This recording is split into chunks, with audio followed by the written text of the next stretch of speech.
Everyone thinks because you're a zombie, you don't know good coffee. Well, they're wrong. There's only one brew that gets my seal of approval. Deadly Grounds coffee is my guilty pleasure.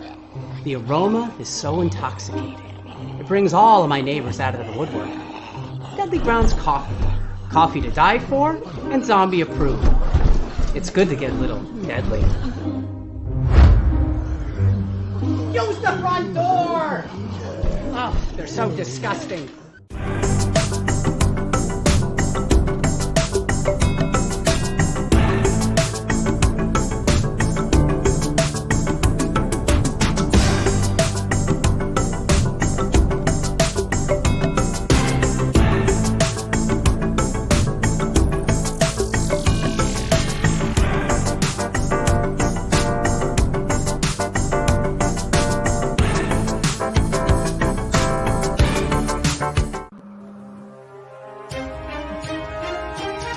The Dorkening and all affiliated shows are not intended for anyone under the age of 18.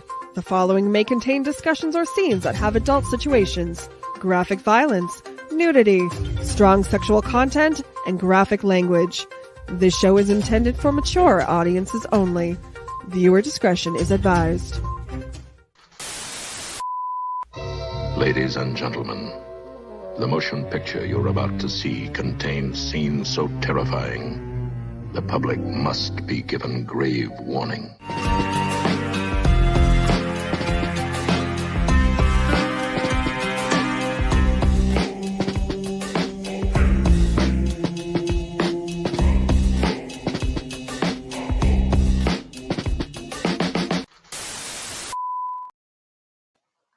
Hello and good evening. Welcome to the Bloody Binge Movie Podcast. We are a little bit late today, but we're going to still have a really good show. This week we are doing Moving Violations from 1985. This is one of my favorite movies growing up. I used to love watching this movie. It is a cult comedy classic, and I hope everybody's going to enjoy it this week. It, of course, stars John Murray, the brother of uh, Bill Murray. Hello, how is it going? Um, Welcome, Pyle. Stars John Murray, the brother of Bill Murray. You know him more, of course, from I remember him most of all from Roadhouse with Patrick Swayze. He's the blind guitar player. He was also in, of course, Scrooged with Bill Murray. He plays Bill Murray's brother in the movie. Um, he's been in a few other things, but nothing like, I think these are the three that he was most known for, to my knowledge. Let me see. Let's bring up his. Yeah, he didn't even have a picture on IMDb. Uh, uh, Elf. He's the man in the elevator in Elf. Caddyshack. Um, let's see what else we got here. Yeah, I mean that's really it. Starting over. Um, Also stars James Keach from a lot of old time westerns. You'll remember James Keach, of course, from Vacation. He plays the cop that finds that pulls him over after the dog basically is after excuse me, Aunt Edna's dog is killed. He's the cop that pulls him over. We've also got, of course, the one and only, the beautiful Jennifer Tilly, Tiffany Valentine herself from Bride of Chucky. It is written and directed by Neil Israel. You will know him from basically the director and writer of such movies as Bachelor Party with Tom Hanks, Police Academy, um, what is this? Look Who's Talking To, Real Genius, like a lot of stuff. Um, let me see, this is direct. These are his director credits. Surf Ninjas. He did a couple episodes of Wonder Years, couple of episodes of the Fast Time TV series. Was the director of the old Clueless series, all 10 episodes. Um, and just a lot of people. Fred Willard is in the movie. Of course, everybody remembers. Let's see what Fred Willard is from. I remember. I know he's well known as, can't off the top of my head. Anchorman, Harold and Kumar. He's a that guy actor. Where you see me like, oh, it's that guy. Um, did a lot more back in the 80s and 90s. Uh, but yeah, he was always a funny guy. And of all things, uh, a cameo appearance by a just starting out in Hollywood, Don Cheadle. We'll talk about that when we get there. But of course, also um, a cameo appearance by the one and only Clara. What's her name again? Clara Peller. For those who didn't grow up in the 80s and 90s, or I guess the 80s really, um, she is the world famous "Where's the Beef" lady from the Wendy's commercials back in the 80s. She plays a bit part in this movie. All this coming up when we get to the movie, but of course, first we have our haunt industry and horror movie news to start the show out as usual. So let's get started by saying popular Columbus, Ohio haunt Carnage has announced that they will be opening this season. A few months ago, they announced that they would not be opening. They didn't give a reason. They just said that they would not be opening and that they were permanently closed. Well, over the past week, we got the wonderful news that Carnage is going to open. They will be open this year. I am excited because I went through. We got to go last year after the haunt season, and we got to go what they call like industry night, where other haunts will open their doors and allow other haunts to come in and see what they got going on and things like that. We got to go to Carnage's industry night last night, and me and the wife and a couple of other people from Hell's Dungeon got to go through, and we actually got to go through twice, and it was amazing. It's probably one of my favorite haunts that I got to go through last year. Um, I enjoyed it quite a bit. But yeah, they will be opening this year. So keep an eye out for that if you're in the Columbus, Ohio area, or if you're in Ohio at all. Get to Columbus and go check out Carnage. Support them. Fix it so they can actually open it. Let's help them out so they can actually open again next year as well. Remember, all haunts should always support each other. There shouldn't be no arguing between haunts and things like that about who's got the better show. And I know there's a lot of that goes on, but it shouldn't. It really shouldn't. But moving on, we're going to go all the way across the Pacific Ocean to Tokyo, Japan. While Halloween is still a few months away, haunted houses are in high demand in Japan, where chills are a summer tradition.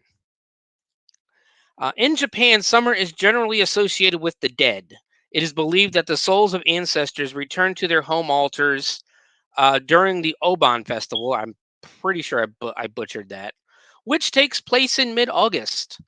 In Tokyo's Namja Town theme park, kimono-clad, red-eyed ghosts convulse in pain and stagger towards visitors, wandering and moaning like zombies. Standing out from the dim light of the place, Masato Narusi, 18, told AFP that she had come with her friend Himari Shimada to cool off. I broke out in a cold sweat without even realizing it. That's how scared I was, says the student next to her, friend of the same age, exhausted and speechless. Japanese summers are becoming increasingly difficult to bear, partly due to the climate change. This year it's even hotter than last year, Masato Narusi said. And I wonder how hot it will be in a few years.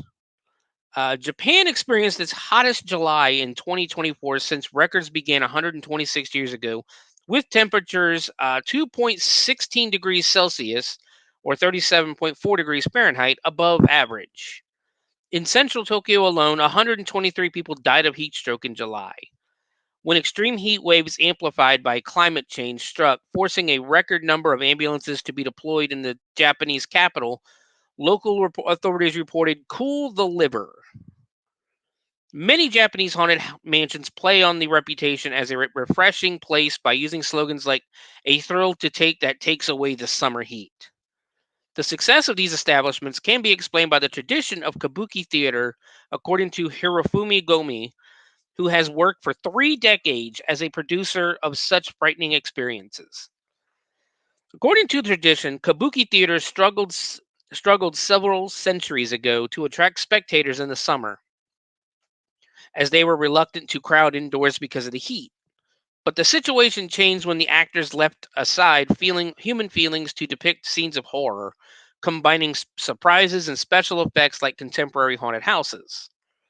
For patrons baking in the heat, the dazzling visual effects and captivating stories about spirits were more bearable than the intricacies of life stories, Gomi says. So maybe it's not so much that haunted houses cool down visitors, he says, but rather they make them forget the heat momentarily. At the Namja Town Haunted Mansion, which is thought to be an abandoned place infested with spirits, organizers say they are confident about the scary tricks they have concocted. In Japanese, we say Komono Gahiro. I'm pretty sure I didn't say that right. Or literally to cool the liver, which is a reference to having goosebumps.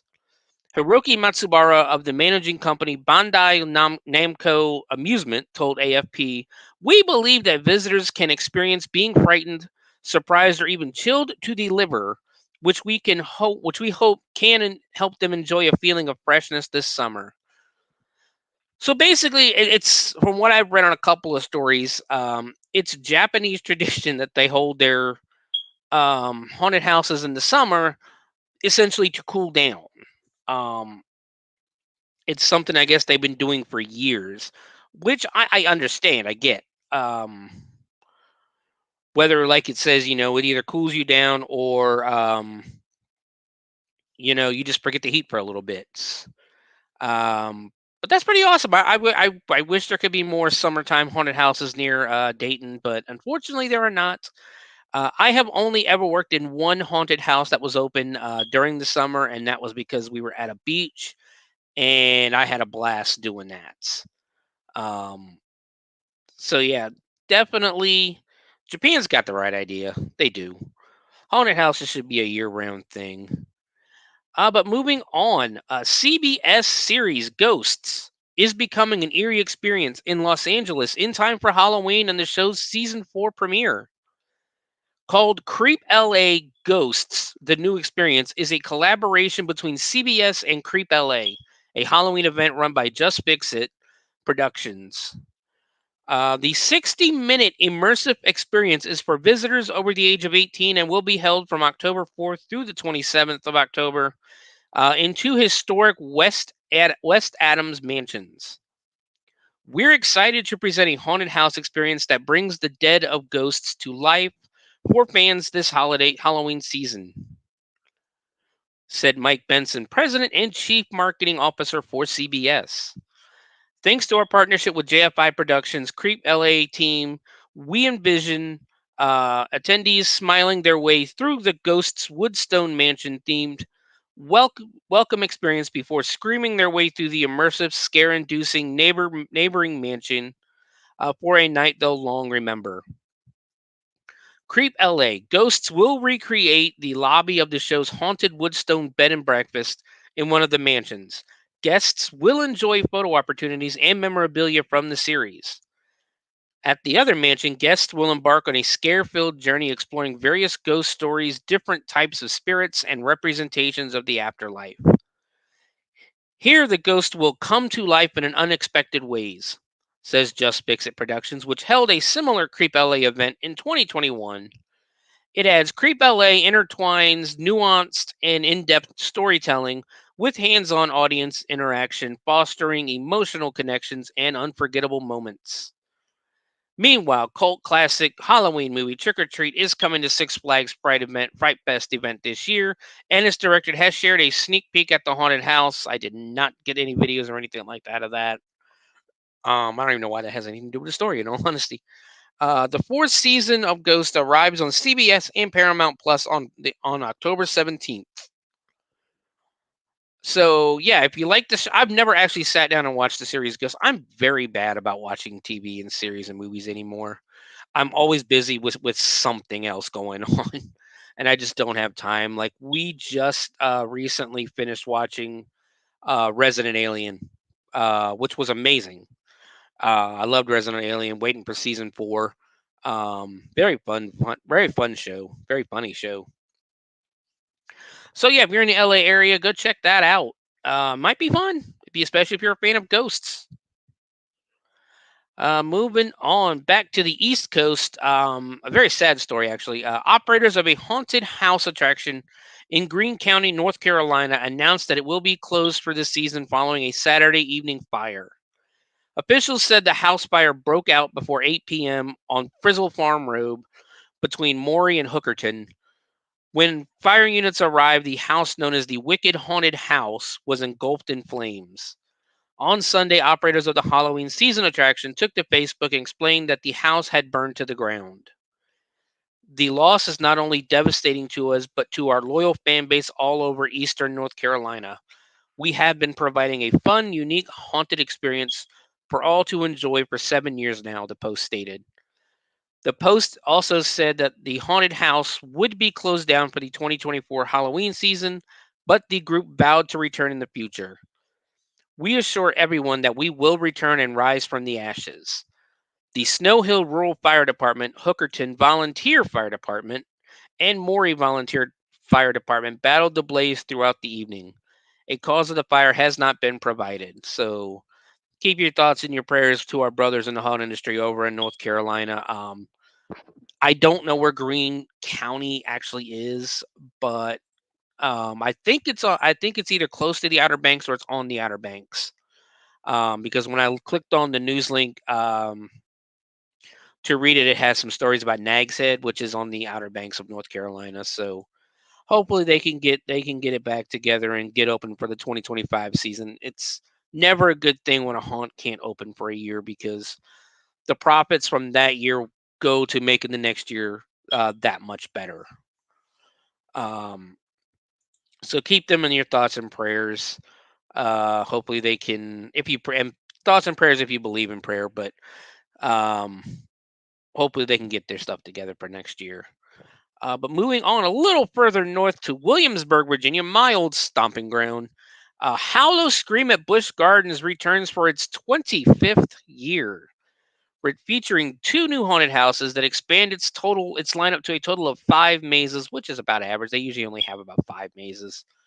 I know they're losing one of their places. Usually they have two mazes in Germany, kind of like behind the Best House, in what was considered the old, we always called it the old Drachenfire light loading station, because there used to be a roller coaster back there called Drachenfire. And God, probably almost 25 years ago, they pulled it out. Um, and they're building a new roller coaster back there. So unfortunately, I don't think that's going to be a haunt anymore. So be interested to see where they're going to put some of these. But in addition to two new scare zones have been introduced to commemorate the event's silver anniversary.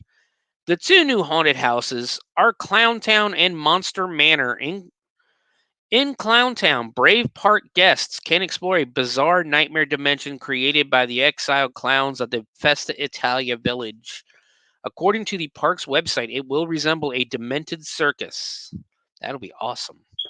Monster Manor tells the story of a mad scientist who performs experiments on unwitting passersby, transforming them into monsters. Each year, the park's European themed lands are transformed into various scare zones that complement the haunted house stories. The two new zones this year are Stalker Street, which is probably going to end up being up in England right as you first come in because it's almost always Jack the Ripper up there, and the Bash. Well, no, I'm wrong. On Stalker Street, residents of New France hide in their homes while murderous scarecrows roam the streets. The Bash celebrates the 25th anniversary. The event's 25-year history and features classic monsters from popular houses and scare zones from previous years.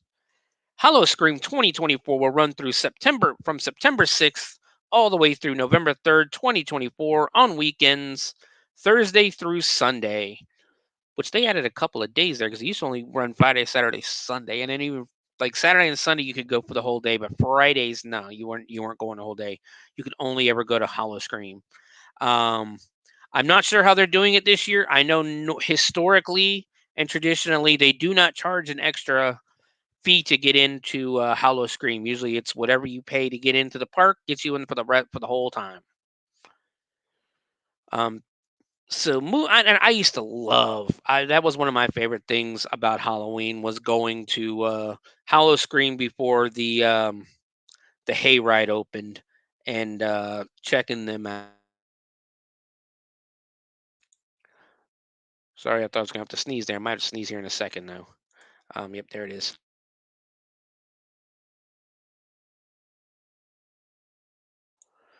All right, sorry about that. Traveling back over the Pacific, back to Japan. Universal Studios Japan in Osaka will host its first ever all-night Halloween party on Friday, October 18th from 10 p.m. till 5 a.m. Guests can enjoy the screams and excitements of Halloween Horror Nights all night long. Brave hordes of street zombies, ride popular attractions, dance along to the zombie dance, and go wild with Hamikuma in a dark show. The event will feature a special show at Waterworld filled with lively Halloween numbers. All night participants will also receive an event exclusive Hamikuma badge. Tickets are on sale starting at 12,000 yen, which is approximately 83.16. I appreciate that. Thank you. So yeah, that sounds like fun. I don't know why they do that over here. They don't do. I don't think they do overnight. Universal does overnight stuff here. That would be awesome, actually. Moving back to America on the West Coast, Disneyland Resort in Anaheim, California, teased two villainous additions to this year's Oogie Boogie Bash, Disney Halloween party. A teaser video released last week featured a Greek vase with flames and a fedora hat behind a control panel with a white lab coat, causing fans to speculate that this year's treat trails will feature Hades from Hercules and Dr. Heinz Doofenshmirtz from the Disney Channel's popular animated series Phineas and Ferb.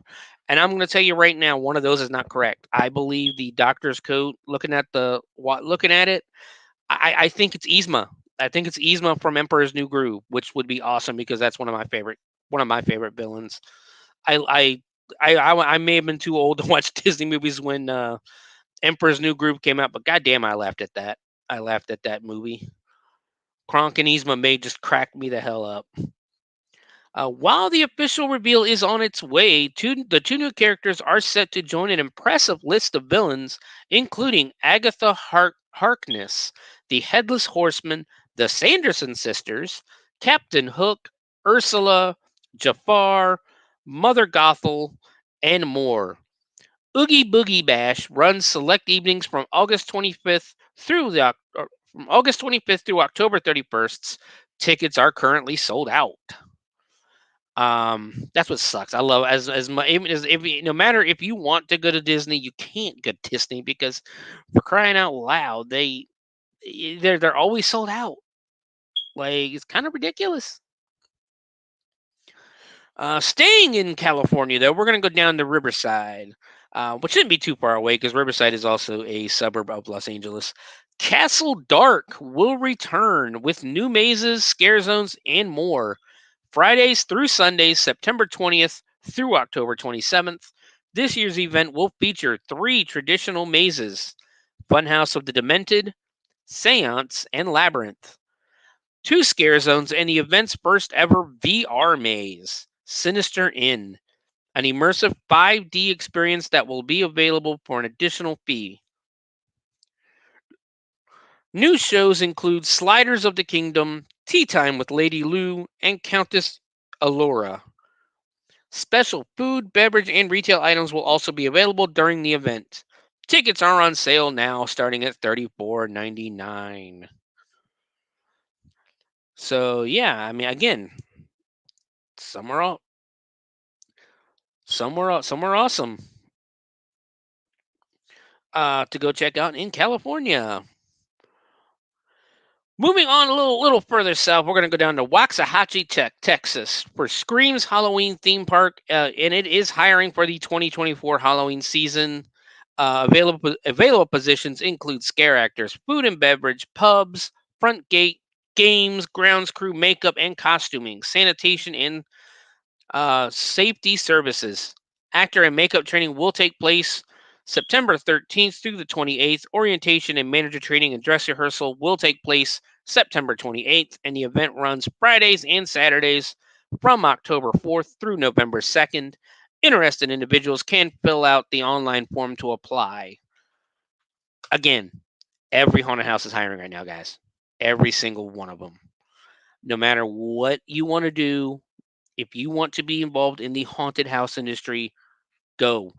I promise you, you will not be turned down. It is very rare that anyone is turned down. If you want to try acting, by all means, you will have to audition because we have to know where to put you and what your strengths are, what your weaknesses are, and where we can put you where you'll be a good fit. Some people play victims better. Some people play the murderers better, or the killers or the monsters. Some people are better in the front, telling giving the rules out. But there's a place for everybody, no matter what. So if you are interested in getting into the haunt industry, I implore you, I encourage you, apply, apply, apply. Every haunt always needs help. The only rule, don't be a creep. That's it. Don't be a creep, don't be an asshole. Just like everything else in life. Don't be a creep, don't be an asshole. But that's going to do it for the haunt industry news this week. We're now going to move on to the horror movie news. A little bit more of that than the haunt industry. Basically, a lot of the haunt industry news it's going to start coming out again. There are going to be some more things coming out in the next few weeks, but Universal's already announced all their stuff. SeaWorld, Busch Gardens, all their Hollow Screams have already announced all their stuff. Six Flags has announced all their stuff. The only parks I haven't seen anything being announced for is like the Cedar Fair parks. Outside of Six Flags or not Six Flags Magic Mountain, Knott's Berry Farm. There's been nothing announced for Kings Island or Cedar Point that I have seen. So once they announce it, I'll try to get it to you what's happening there. But even Busch Gardens took forever Busch Gardens Williamsburg took forever to announce their stuff this year, and that's like one of their biggest events. So we'll see what's going to happen in the next few weeks. We got a couple more weeks before everything opens up.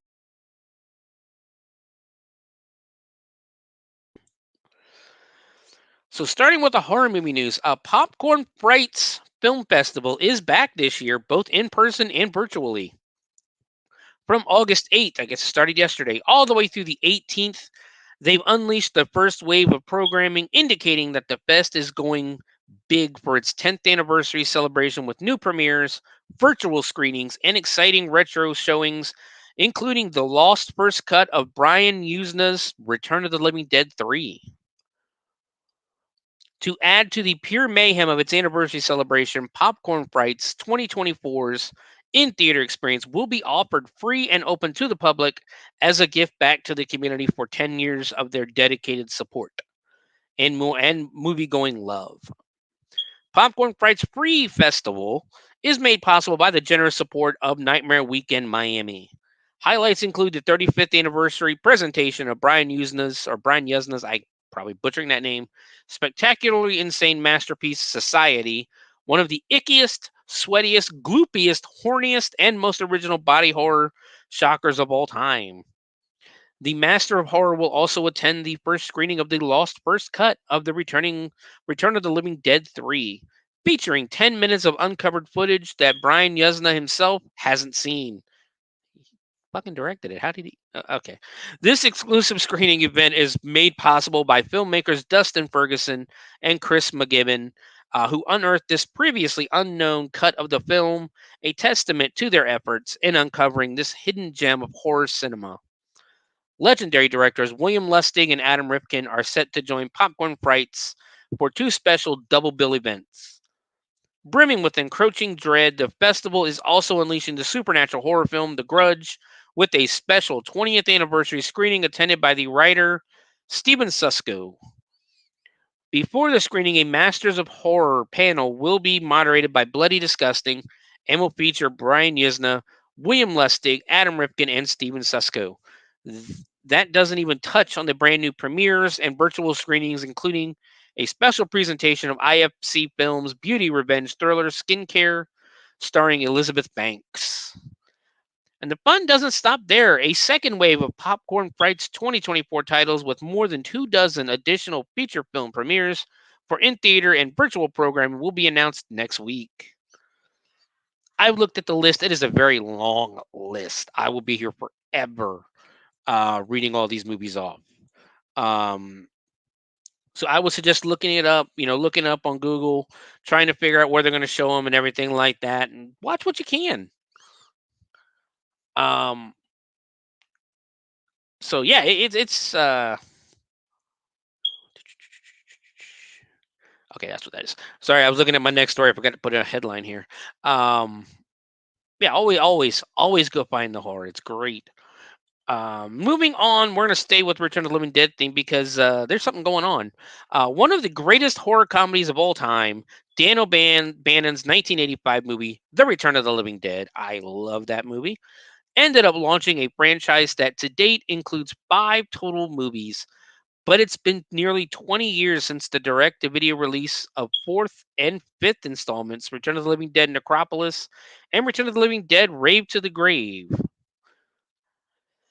What's the latest on the franchise, you might be wondering? Well, we had learned just about a year ago that rights holders Living Dead Media were planning a Return of the Living Dead reboot with Steve Walsh from Muck and Kill Her Goats. Muck will be coming to the Bloody Binge at some point.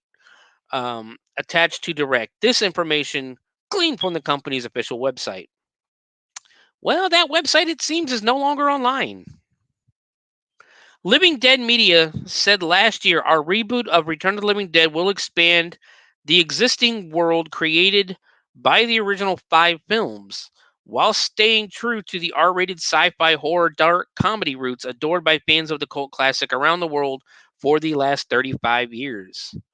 The company also noted that they're on their official website at the time, we are excited to resurrect this storied franchise for current fans and new generations of zombies fans. The plot on this one thickens this week, with Deadline reporting today that there's now a legal dispute over the rights to the Return of the Living Dead. According to Deadline's report, a lawsuit over the rights to the intellectual property of the 1985 horror comedy Return of the Living Dead has been filed today in Los Angeles Superior Court. So far, reading this and what I've read so far, it kind of seems like the Friday the 13th situation, to a point, because the Friday the 13th argument when that court case was one side, Victor, I can't remember his name, but one side says basically because he wrote and directed the original movie, it was his concept. Friday the 13th in general was his concept, even though Jason isn't a killer in that movie. And he only technically appears near the end to pull the girl into the lake, the final girl into the lake. But he still owns the rights to Jason, while the people who came up basically wrote Jason 2, Friday the 13th 2 and on, claim that, you know what, we kind of brought Jason to the limelight. Maybe we own Jason. This seems like something like that, or close to it, not necessarily on that level. But one of the, I already read all this. What did it? I think my screen moved up without me knowing.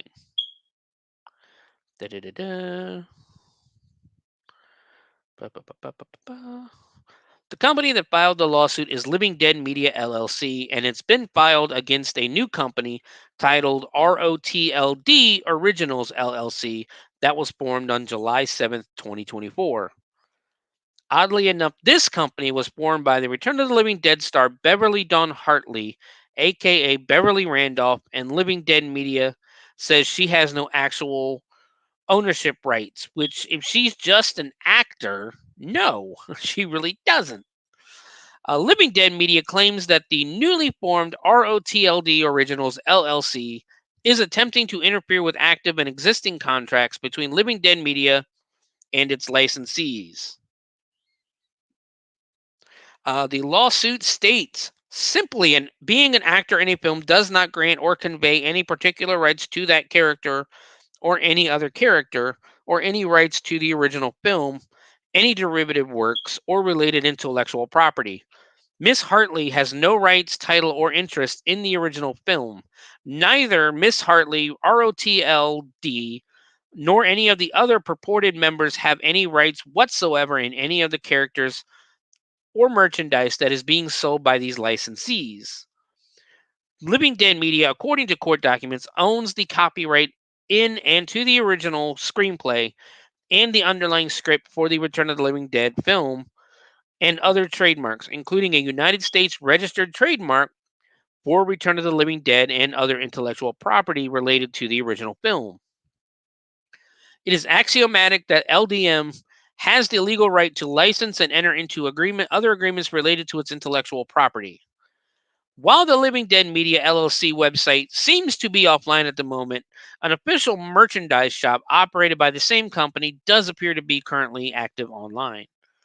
Um, they're not really wrong there. If you just because you're an actor in a movie doesn't give you, um, unfortunately, doesn't give you legal rights to the character or the movie or anything like that. Which is like the big thing, like the best example I can give you right now is like what the Blair Witch is going through. The kids from the Blair Witch are going through. Um, for those who haven't been paying attention, I've talked about this a couple of times on the podcast. Um, the biggest time being when Raz joined me and we talked about what was going on. Basically, 25 years ago, the three kids they were sent in the Blair Witch Project. It's a unique movie. They took the three kids, taught them how to work the cameras, gave them some provisions, gave them a GPS locator, gave them a map, gave them a list of where they needed to be, when they needed to be there, and what they needed to do in certain spots. The rest was up to them. So at the end of the day, technically, all the dialogue that came from the movie was those three was Heather, Michael, and Josh. Um, what happened, you might ask? Well, they never really got paid. I think it was like $3,000 is all they ever ended up making from the movie that grossed millions of dollars. Um, to the point where 25 years later, they're now starting to talk about making a new Blair Witch movie. And the problem is Lionsgate owns the rights to the characters Heather Donahue, Josh Leonard, and Michael Williams. And however, those are the real names, the actual government issued names um of the three kids from the movie. So basically there's a big thing going on where people are trying to pressure Lionsgate into paying these people. They owe them money. Okay, it's not legal. It's not they don't legally owe money, but morally and basically not even just morally, like rightfully they owe them money. Like without those three, that movie wouldn't be where it is, wouldn't be as loved as it is, you know? But yeah, it's a situation like, unfortunately we'll see where it goes. But it seems like an actress, one of the actresses in the original movies, doesn't realize she doesn't own the character that she played. Which is a normal thing. But moving on, Severn Films is taking over Brain Dead Studios in Los Angeles for its annual Super Shock Pop-Up Film Festival triple feature on Saturday, August 24th. Viewers will be treated to a one-night only screening of 3 mystery titles that will be released by Severn on 4K UH Ultra High Def and Blu-ray in the coming year, along with the trailer reveals, free swag, and a wide variety of Severn merch. Super Shock is part of fan appreciation event, future part part future titles reveal, and 100% Severn Gala celebration, says Severn President David Gregory. This year promises to be our biggest and best event yet. Founded in 2006, Severn Films is dedicated to the world's most provocative cinema for physical media, theatrical, streaming, and beyond. Their catalog includes films from Dario Argento, Lucio Fulci, Alejandro Jodorowsky, Dennis Hopper, Joko Anwar, Alex de la Iglesia, Sergio Martino, Umberto Lenzi, Paul Morrissey, Jess Franco, and many more. Braindead Studios is located at 611 North Fairfax Avenue in Los Angeles, California. Basically, there's going to be a film festival, uh, and Severn is putting it on, and is going to release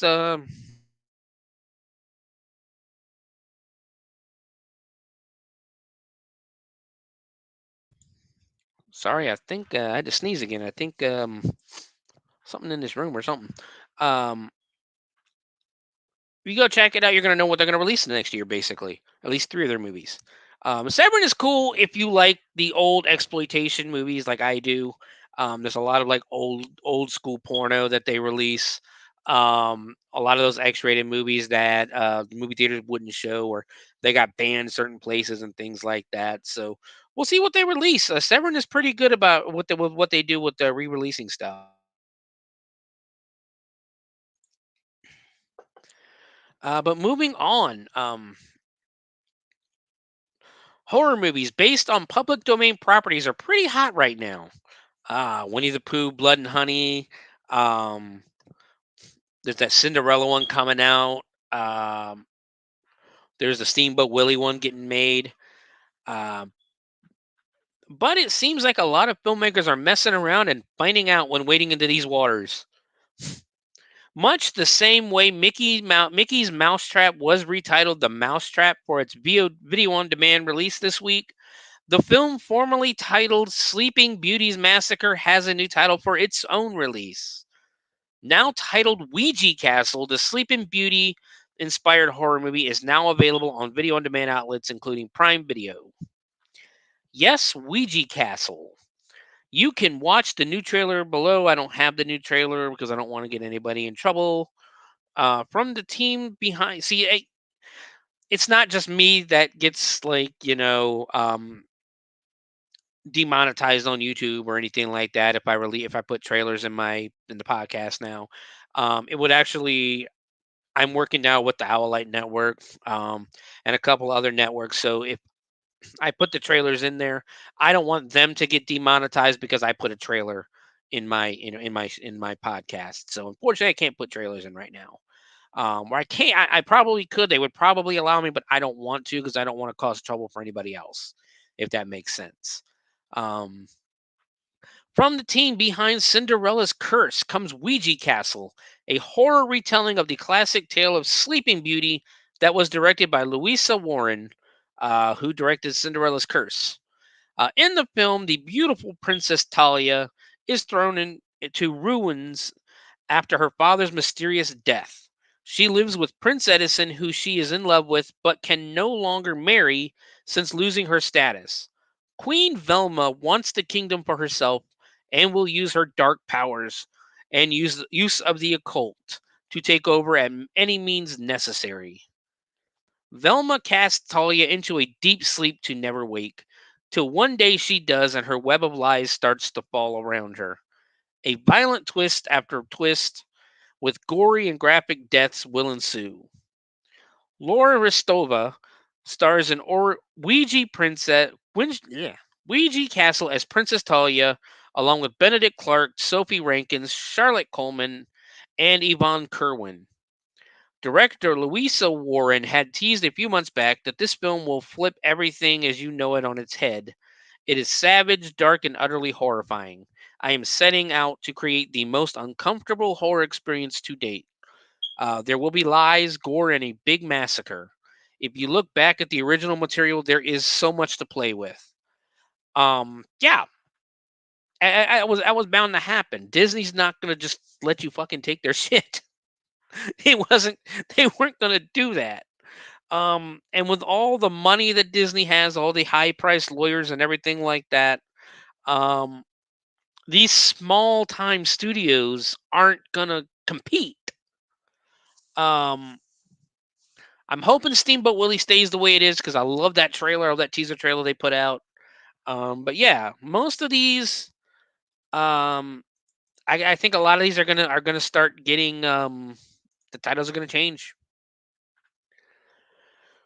Moving on, I cannot say this. Daedalic Entertainment is diving into the occult with developer Delore's upcoming first-person narrative-driven psychological horror game In the Occultist. Set for a 2025 release on PlayStation 5, Xbox, and on Steam for the PC, The Occultist will be making an appearance at this month's Gamescom.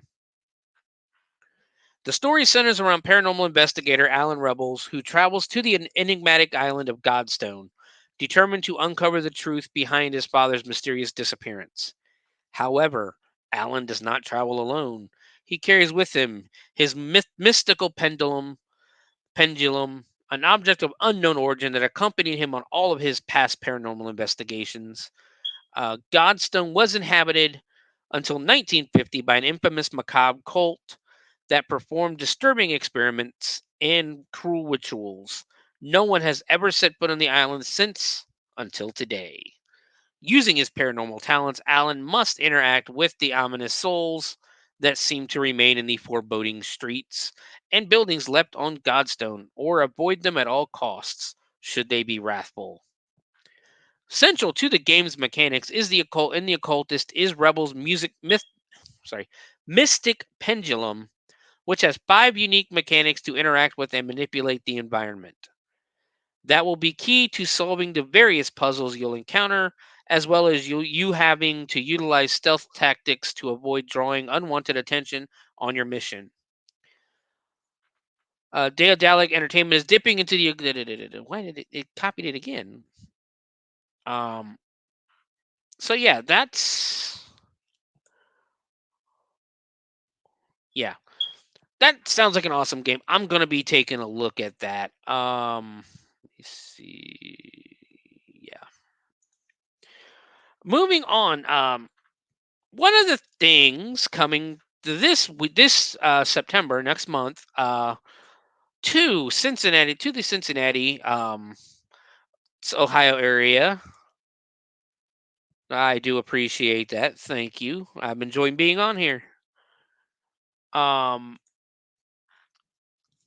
Horror Hound. Horror Hound is a convention. They run it twice a year.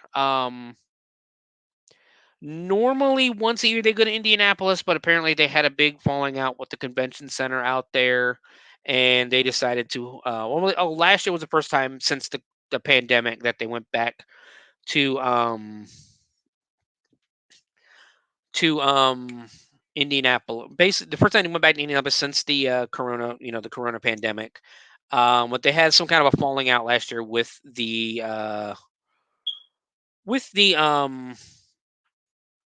convention center. Honestly, I'm not very good at interviewing people. Me and Raz are good friends. I see him all the time. I do work with him at the Haunt, the Hell's Dungeon. But yeah, I'm unfortunate. I'm not a good interviewer. Uh, I don't really have the experience doing that. He might interview me at some point, but I don't know about that either because I don't really have much outside of the haunt industry that I have going. um, but yeah, I'm eventually going to do one of his films, and he'll probably end up coming on here once he gets some things taken care of. Right now, it's really hard to get him, or really, honestly, I'm finding, like I said, I was supposed to start this podcast at 4 o'clock, and unfortunately, because life got in the way, I wasn't able to. I was still watching the movie at 4 o'clock. Um, and with the haunt going on, everything's getting built right now. We're all getting ready to. We have about a month before we start. Honestly, a little less than a month, a little over a month maybe, before we open up to the public. So we got a lot of work to do. Um, but yeah, so I don't see me interviewing him only because I'm not a very good interviewer. Um, but like I said, he'll probably come on, especially when I start doing shivers a little more regularly, um, which is my paranormal episodes that I do here on Bloody Binge. A couple of weeks ago, we did Ohio. The Ohio.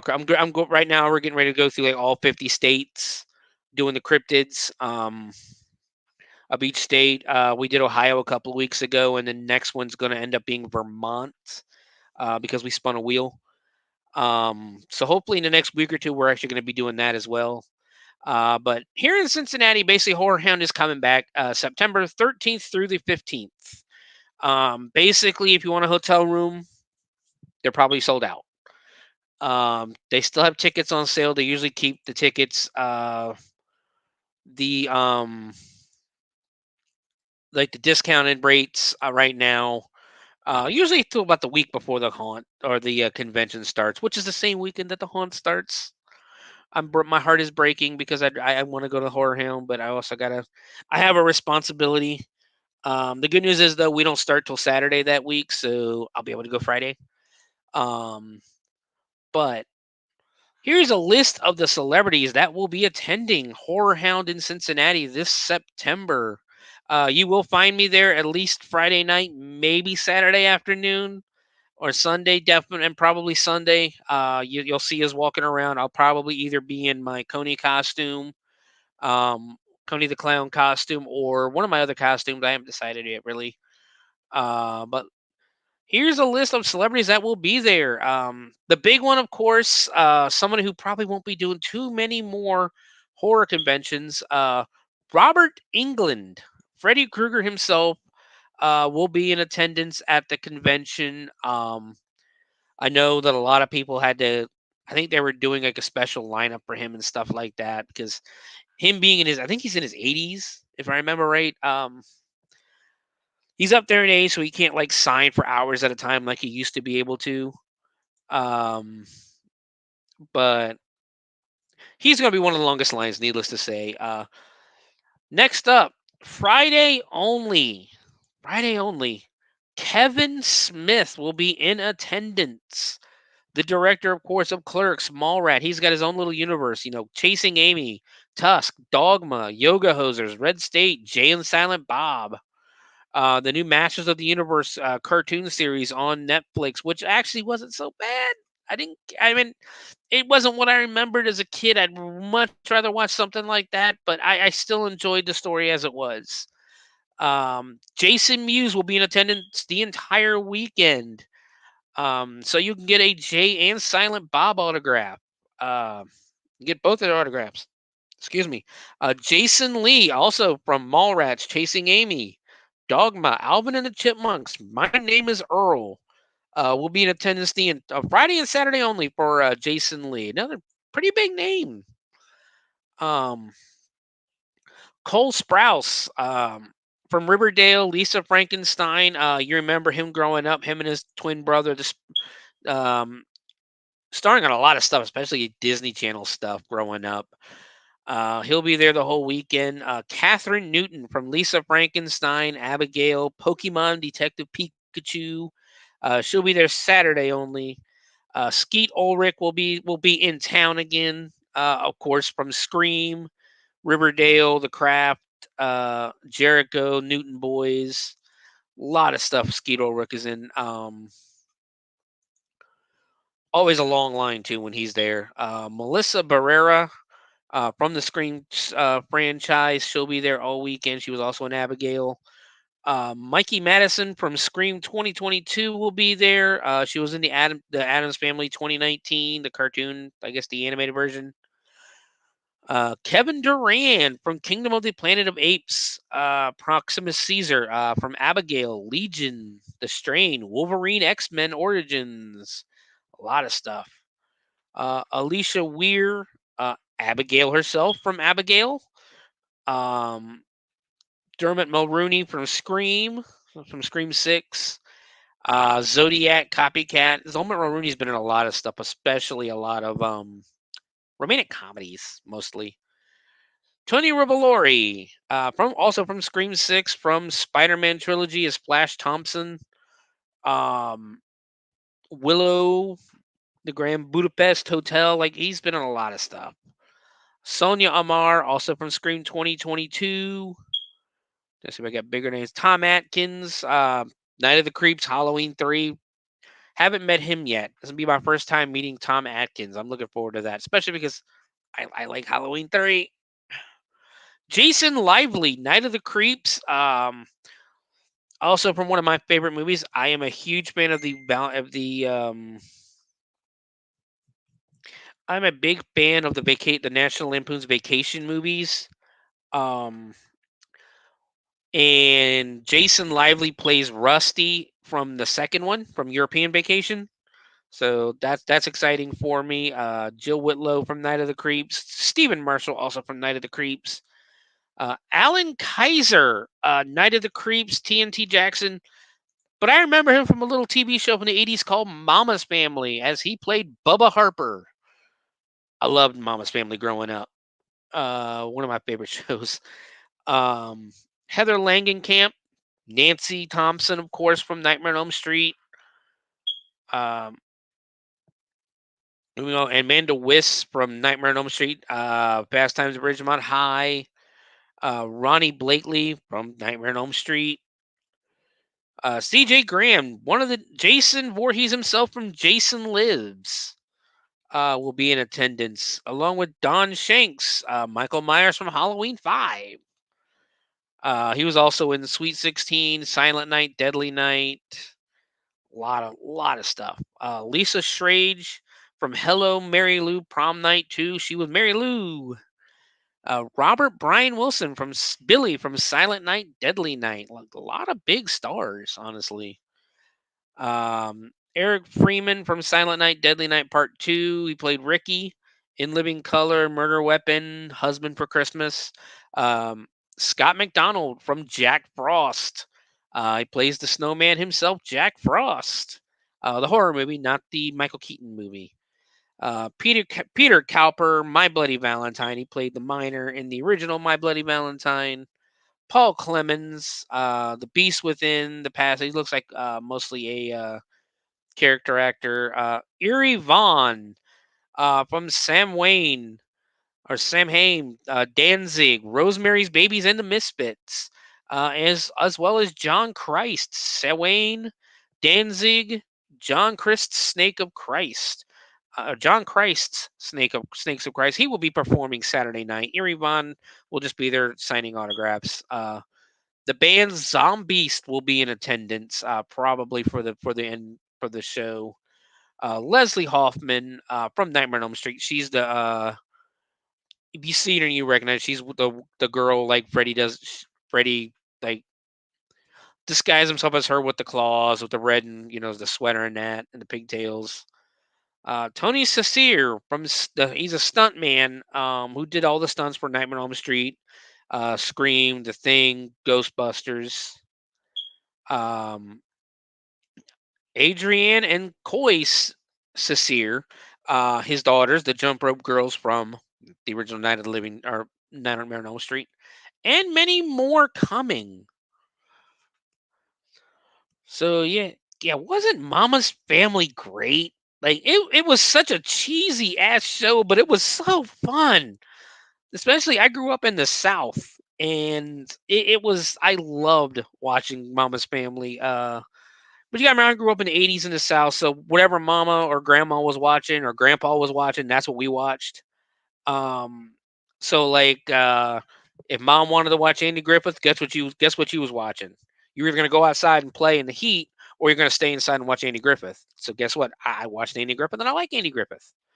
Mama's Family, I love Mama's Family.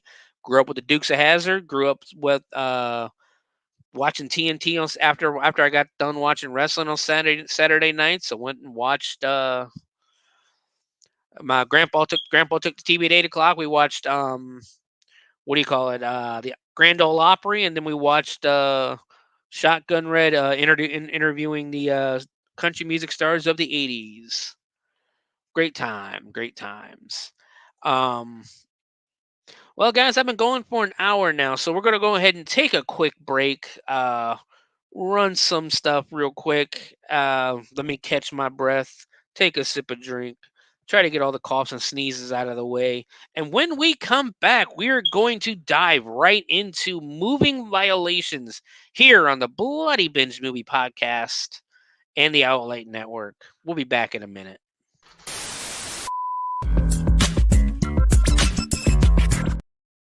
That was the wrong one. Where is? Uh-oh, I don't see it. No, there it is. Sorry, guys, I was running the end of show one. Now here's this one right here. Here it is right here. We'll be back in a minute.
Greetings and shabebans. We are the Retro Reductopus Cephala Podcast, a long-form bi-weekly show that celebrates all of the things that made growing up awesome. Well, that sounds good, but I don't know what all those words mean. I think what Parasite Steve's trying to say is that on Retro Redoctopus, we explore a range of retro goodness, from toys, video games, and movies, to cartoons, and even snacks and school lunches. Oh. And we do it all with a positive spin, a slew of killer guests, and some very adult language. And you know what else is cool? No. This crazy show is part of the Your King Podcast Network with new episodes every Tentacle Tuesday. What's that? And if waiting 2 weeks for a new episode gives you a sad, know that we drop bonus episodes all the time, like the off-format Crow's Nest and an interview series we call The Brig.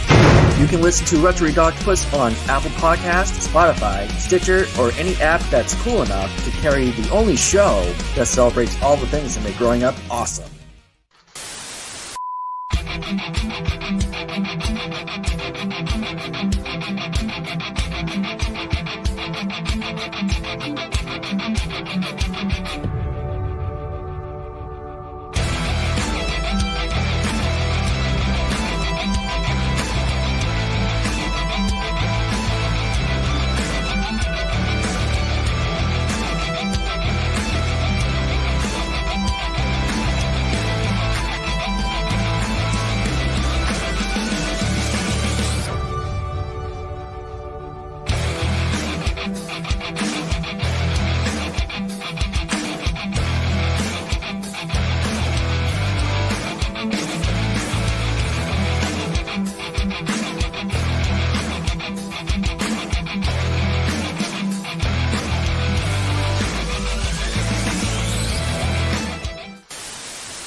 And just like that, we are back here on the Bloody Binge Movie Podcast. This week, as stated at the beginning of the show, this week we are doing Moving Violations from 1985. The movie movie is directed by Mr. Neil Israel, who also helped direct some very great comedy classics in the 80s, like Police Academy. He actually wrote and directed the movie. And I believe he wrote and directed like Police Academy, Bachelor Party with Tom Hanks. What are the other ones that I saw he wrote? Real Genius with, I believe that's Val Kilmer. Look Who's Talking 2 with Bruce Willis and Roseanne Barr. His career lasted all the way through 2015. And he is still alive. He is still with us. The movie stars, of course, John Murray, the younger brother. I believe it's the younger brother of Bill Murray. You'll remember, again, like I said at the beginning of the movie, you remember John Murray from great movies like Roadhouse, where he plays the blind guitar player. From Scrooge, where he plays Scrooged, where he plays Bill Murray's younger brother, of course, in the movie. And that's he did a few other things, but nothing too major. Like I said, I'm on IMDb right now, and there's really not much here for him. He's like, the last thing he's done was Wake the Dead as a paramedic in 2017. He plays a lot of bit parts. Really, he did nothing between 1988 and 2003, where he played Man in Elevator in Elf. Um, Also in the movie, we have Jennifer Tilly. Of course, everybody knows Jennifer Tilly if you're a horror movie fan. She is the beautiful and lovely Tiffany Valentine in the Chucky series. Um, she's also Bonnie Swanson on Family Guy. She does a lot of voices because of her unique voice. Um, she was on Modern Family. She was on just 2 episodes. What else has she been in? She's just been in a lot of movies. Like growing up, I remember her a lot. The Haunted Mansion as Madame Leota. Uh, Monsters Inc. Trying to get all the way down to the 80s is a lot. High Spirits. She was an episode of Moonlighting. The Fabulous Baker Boys.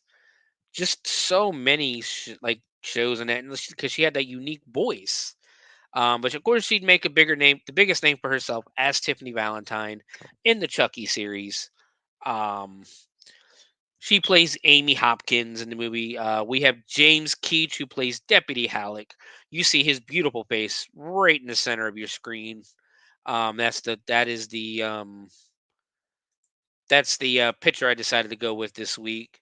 Um, a lot of old westerns. He actually was a director in a lot of things. Let's see if I can find it. All right, there it is. Um, got his start in 1971 at playing Orville Wright on Net Playhouse, in Orville and Wilbur, on an episode of Kung Fu, Kojak. Like, did a lot of parts on episodes. The Hatfield and McCoys, and he played Jim McCoy in 1975. Policewoman, SWAT. Like, if there was an older show, he was probably on it. Cannonball, not Cannonball Run, but Cannonball. um Black Sheep Squadron, Starsky and Hutch, like um Smokey and the Hotwire Gang, Legend of the Lone Ranger. He played the Lone Ranger. Um did an episode of Magnum PI. Like, he's done a lot of stuff. Like, like I said, he was the motorcycle cop in Vacation, that pulled him over because they killed the dog. I killed Aunt Edna's dog. Um from there, he went on, Moving Violations. He plays Lieutenant Halleck, or Deputy Halleck. Like, just a lot of stuff. Last thing he did was he went on 4 episodes of Ray Donovan on Showtime. Still with us, definitely still with us. Yeah, Brian Backer, who I don't think did much. Ned Eisenberg. I recognize him from a lot of movies. See if we can. Um, Last Man, yeah, he's Last Man Standing, Limitless, Civil Action. Yeah, just a bunch of like side parts, but still, he did a really good job in this movie. Nedra Vols, who plays Mrs. Loretta Hauk. Um, Mrs. Tisdale on Dukes of Hazard, Earth Girls Are Easy, Filthy Rich. I would assume not with us anymore. Passed away in 2003 at the ripe old age of 95. Um, Played an Al. She was another bit player on a lot of TV shows, but she probably had a bigger. Yeah, her career started in 1973. Tony Randall stuff like that. And of course, we have a brilliant. I do love Clara Peller. Of course, more well known to children of the '80s as the Where's the Beef lady. She plays Emma Jean. Never really say her and Loretta have some kind of relationship. I think they're either best friends or they could be sisters. They really don't tell us, but um, it's a great time. But all right, let's go ahead and get started with Moving Violations. Movie came out, like I said, in 1985, so there's gonna be a lot of references to the '80s and stuff like that. Don't get mad at me. Get mad at the movie. The movie opens up with the classic 20th century music. 20th Century Fox and music and logo. I miss that. Screw you, Disney, for taking that away from me. We now get it, and then we get a shot basically of James Keach putting on, or as he's playing, like I said, Deputy Hank Hallett, putting on his Birch County Police motorcycle helmet. The credits are playing as he's walking like a badass out of the police station. Um, we get the title screen and opening credits the entire time. As he's walking down the steps, Halleck meets up with police chief. Actually, you know what? He wasn't on here, was he? We have to talk about the police chief because that's a pretty big character, or pretty big actor. Robert Conrad plays Chief Frome. Um, Robert Conrad, you're gonna remember him a lot from back in the day. He played Jim West in the Wild Wild West. Um, Jingle All the Way, he was the cop that was chasing him the entire time. He was really big, and I'm talking Robert Conrad was like huge back in the day. Um, in a lot of um westerns and old action movies and things like that. He's one of the greatest actors of that period. He was on Maverick, Bat Masterson, Paratroop Command, Highway Patrol. One episode of Highway Patrol. A lot of stuff. He was only one episode of 77 Sunset Strip. Um, Young Dillinger. He played Pretty Boy Floyd. 104 episodes, of course, of the Wild Wild West, where he played the original Jim West. Character made famous, not really made famous. He made the character famous, but was brought to life in a little bit more modern times in the early 2000s by Will Smith, of course. But Robert Conrad playing Chief Rome. He meets with Chief Rome, who, as he's walking down the stairs, and the chief informs him that he will be putting Halleck's name in for a promotion. Um, Halleck, in all seriousness, thanks him and tells him that he needs to go, and meet his daily quota of citations for the day. Basically, almost like a kiss ass. Halleck walks away, and the chief calls him a tight ass. Halleck gets on his motorcycle, and then his partner shows up. His partner is Deputy Virginia Morris, played by uh, where is it? Lisa Hart Carroll, um, known for like Terms of Endearment as Patsy Clark, Night Game, Midnight Cabaret. Really didn't do much. Only 8 things to her credit. But she plays Deputy Virginia Morris. She asks him what the chief had to say, and Halleck tells her he got his promotion. Virginia says basically, Virginia's like, good, good. And she also tells him the good news that she got her period, meaning that she isn't pregnant. Halleck looks relieved. So basically, it's kind of obvious that these two have at least at minimum a sexual relationship going on. I don't know if they're seeing each other or not, but they are at least have a sexual relationship going on. They take off out of the station and into the city to start being assholes and writing tickets. Next, we jump over and we meet Dana Cannon, John Murray himself. We got some awesome 80s synthesized pop music as Dana's driving down the road in he's got an old pickup truck filled with trees and that. Basically, Dana owns a nursery, um, and is gonna go deliver the trees and stuff like that. He's enjoying the music. He's like swaying back and forth in the car. He's singing along, playing the drums on the steering wheel, and he's eating his lunch which apparently is just an apple. He hits a bump in the road, and the apple like goes flying, and it rolls and rolls and ends up hitting Halleck in the boot. Um, Halleck looks up menacingly. Him and Virginia go chasing after him, and they pull him over. He gets to the front. The whole time in the whole movie, I'm gonna tell you right now, Dana is a smartass. Um, Never takes anything seriously. Kind of gets annoying a little bit, but yeah, he's one of them people just don't take anything seriously. Um, But basically, Halleck tells him he's pulling him over for littering, and Dana tries to explain that he hit a bump and the apple bounced out of his hand. Halleck is hearing none of it, though. He wants Dana's license and registration, all that good stuff. When a cop pulls you over, what they want. So Dana hands him a paper, and Halleck asks him what it is, and Dana's like, "Oh yeah, no, that's just my registration for the Communist Party. I only really joined for the softball team." Halleck is just not laughing, not taking anything as a joke. He hands him another light. He hands him his license, which has a picture of Indiana Jones on it. Halleck asks if that's him, and he basically just accepts it and starts writing a ticket for littering. And Dana basically just like, really, you're really gonna write me a ticket for that? Really? Halleck tells him that from the looks of his vehicles, he's probably gonna write him several tickets. Dana asks, why don't they just why don't he just take his pistol out and pistol whip him and just forget about all the citations? Virginia appears on the other side of him, on the other side of the truck, and tells him to basically shut the fuck up. 1 second, guys.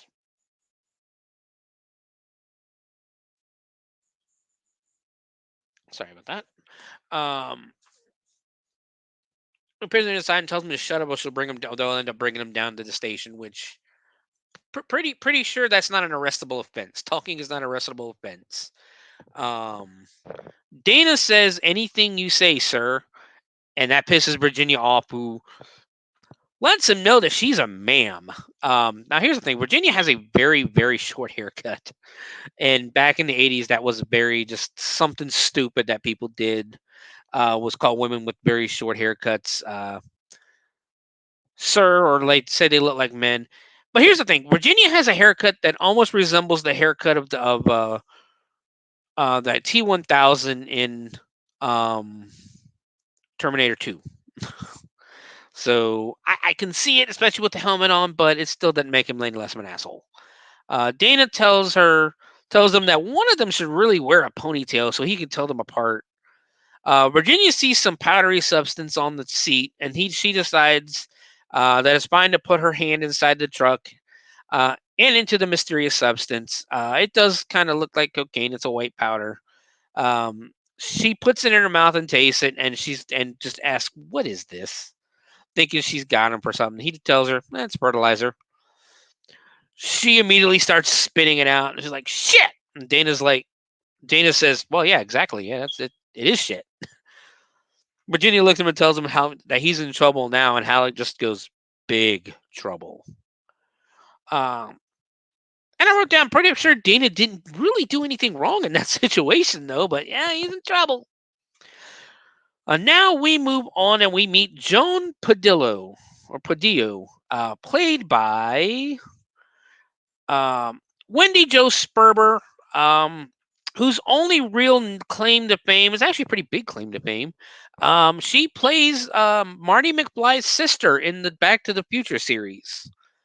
Not a really big part again in the series, but still, it's still pretty famous because she almost disappeared in the first movie. We meet Joan Padillo as she is leaving a sports store with a few bowling balls. She got a bunch of bowling balls. She's got like this guy, like one of the sales reps is helping her out to her car and that. And she's basically what you would expect a hypochondriac. Basically, she's a hypochondriac. She tells the salesman helping her, to the car that her doctor told her she needs to get more exercise, so she decided to take up bowling as a hobby. She's never really had bowling, and basically, if you've ever worked in retail, you have met somebody like this, and they are the bane of your existence because you really just want to ring them up and get them the hell out of the store.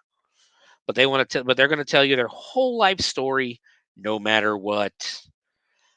So she tells the salesman as she's opening the trunk of her hatchback that she's sick and she has a bad heart, but he thinks the doctor thinks she's a hypochondriac. And she asks the salesman, she goes, "Well, how can he say I'm a hypochondriac if I'm sick all the time?" Yeah.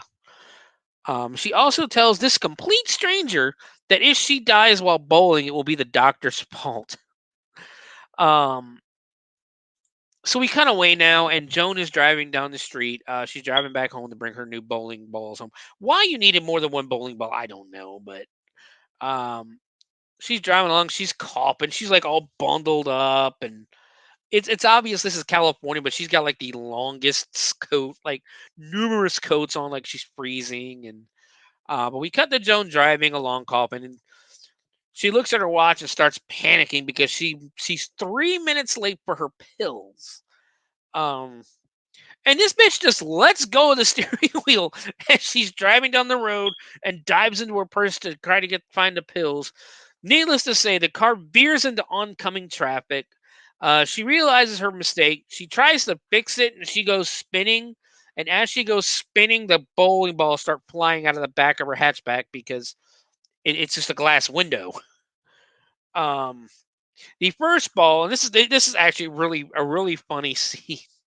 The first ball heads towards a bus stop full of people, and it hits them like it's rolling, and it hits them, and it makes that bowling ball sound, like the sound a bowling ball makes when it hits a pin, and everybody just goes like over dramatically flying, and it's a lot funnier than I'm probably making it sound, but it's fucking hilarious. Um, Everybody goes flying to the ground, and then it's a strike. We go back to Jones' car, who's still, spinning out of control. The second ball goes flying, and we see a clerk. He's working at this, like, basically roadside produce stand, um, writing out what people are buying. He's weighing a cantaloupe in the scale, and he's basically looking. He goes, "1 cantaloupe," and he looks down at his pad. The bowling ball basically crushes the cantaloupe and lands on the scale, and he looks up and goes, 97 pounds or $97. And the customer's like, the fuck did you just say? Because the cantaloupe, who's paying $97 for a cantaloupe? Come on. The third ball goes flying as the car finally comes to a stop. And we see a grandpa there. He's at a park. He's calling to his grandma. He goes, Jamie, come sit on grandpa's lap for a little bit. And the bowling ball bounces and bam, hits him right in the crotch, and he's just. And then we cut which I thought was funny. We cut to Joan dealing with the police. It's a different cop. It's not Halleck. Telling him how she's hurt her neck. The cop puts his foot on the bumper to write what I'm assuming is going to be like the 200 tickets or the 300 tickets she's about to receive, when a fourth bowling ball falls out and crushes his foot. Scene ends with him just looking pissed at her. I love that scene. It is funny as hell. Again, it is classic 80s greatness. We now cut over to another park where there's a puppet show going on. And the puppet show is on a trailer, and it says Grieber's Puppet Show, and we meet Scott Grieber. And basically the trailer is attached to his hatchback. There's a group of kids watching the puppet show, and they look bored as shit. As he puts on the show, 3 of the kids decide it's time to be dickheads, and they walk up and they pull out the pin. They pull the pin out of the hitch that's holding the trailer to the car, and they push the trailer down a hill. So it goes flying down the hill uncontrollably. Scott is inside yelling, "What are you kids doing? When to stop it?" It flies out of the park, basically goes down the hill, flies out of the park, goes across 4 lanes of traffic. Of course, people are swerving. Keeps rolling down a hill. And now it goes right by a motorcycle cop, and it starts chasing it. It flies by a bus stop. Businessman who had his base on the paper just looks up and goes, "Hey, was that the number 12? The guy sitting next to him was like, "Nah, it's just a puppet show. It was just a puppet show." Oh, okay. Okay, whatever. I guess it was just a puppet show. We now cut to a funeral home with a very Italian guy, totally not the mom, but he was an Italian guy, telling everyone that Joey never hurt nobody. And of course, there's a woman crying in the background. We cut outside where the puppet show crashes through the front of the funeral home, hits the gas casket and just sends it flying. We cut over to the graveyard where the grave diggers are literally just finishing up the grave, digging the grave. They decide to go take a break, waiting for the funeral to be over and they can start burying. They jump out of the grave. They start walking away, and all you see is the casket go flying and land inside the hole perfectly. They just shrug it. They're like, "All right, whatever." And they start burying the casket. And that scene ends again. Funny, 80s humor. It's funny. You gotta watch it though. Again, you gotta watch it. And you'll understand how funny it is if you're not laughing already. But it's a funny. It's funny. We now cut to the airport where we meet Emma Jean, played by the incomparable Clara Peller, the where's the beef lady herself, and of course the first thing she says is, "Where's the bags?" To the black guy who's bringing them out. Trust me, it comes into play here in a minute. It really does. So put the pitchforks away. Uh, she's bringing out at least kind of like the porter, kind of. We now meet Loretta. She gets her equally elderly, like as I put friend or sister, because they really never say in the movie, but they're very close. Loretta walks up to the luggage guy and Emma Jean, I'm so glad you're home, and hugs him thinking it's her. Loretta comments on how great her tan looks. Emma Jean stops and goes, "Hey Loretta, what are you doing? I'm over here. That's a black guy." Loretta looks up and goes, yeah. "Oh, Emma Jean, I'm so happy." You're just gonna ignore that, huh? Again, that's a scene that probably wouldn't cut it in 2024, but it's still pretty funny. They start walking to the car. Emma Jean begs Loretta to let her drive because Loretta's blind as a bat. Loretta says nonsense and tells Emma, and she says for Emma Jean to get in the car. Emma Jean gets in the passenger seat. Loretta walks right past her car and into the driver's seat of the car that's technically double parked next to her. And as she gets in, she's trying to start the car. Loretta, and a poodle pops up beside her and just starts licking her. And she's like, "Oh, Emma Jean, I'm happy to see you too. Oh, did you get your hair done?" Emma Jean looks over and just starts calling for Loretta, basically telling her she's in the wrong car. Loretta looks over and like, "Oh shit, there's the dog." She gets out and goes and gets in her car. And again tells Emma Jean how happy she is that she's home. Uh, Loretta starts the car and pulls out and immediately cuts off like a van as she pulls out. It has to like slam on its brakes and kind of like swerve a little bit.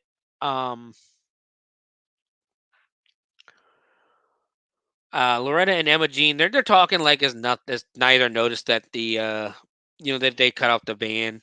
So they're driving down. They're getting ready to get on the interstate from the airport, but Loretta takes the wrong exit as it is the authorized vehicles only exit, and then we realize Loretta is now on the tarmac. Um, she is on the runway behind a jet that's about to take off. Emma Jean happens to look forward for a second, and she starts freaking the hell out as Loretta's blowing her horn. Damn buses! Blowing her horn, yelling at the buses how they're holding up traffic and all this good stuff. Uh, Loretta passes the plane and basically she's driving down the runway as the plane takes off over them. Then she hears the police behind her, and all Loretta can say is, "Oh shit!" Again, funny scene, great setup to the character of Loretta.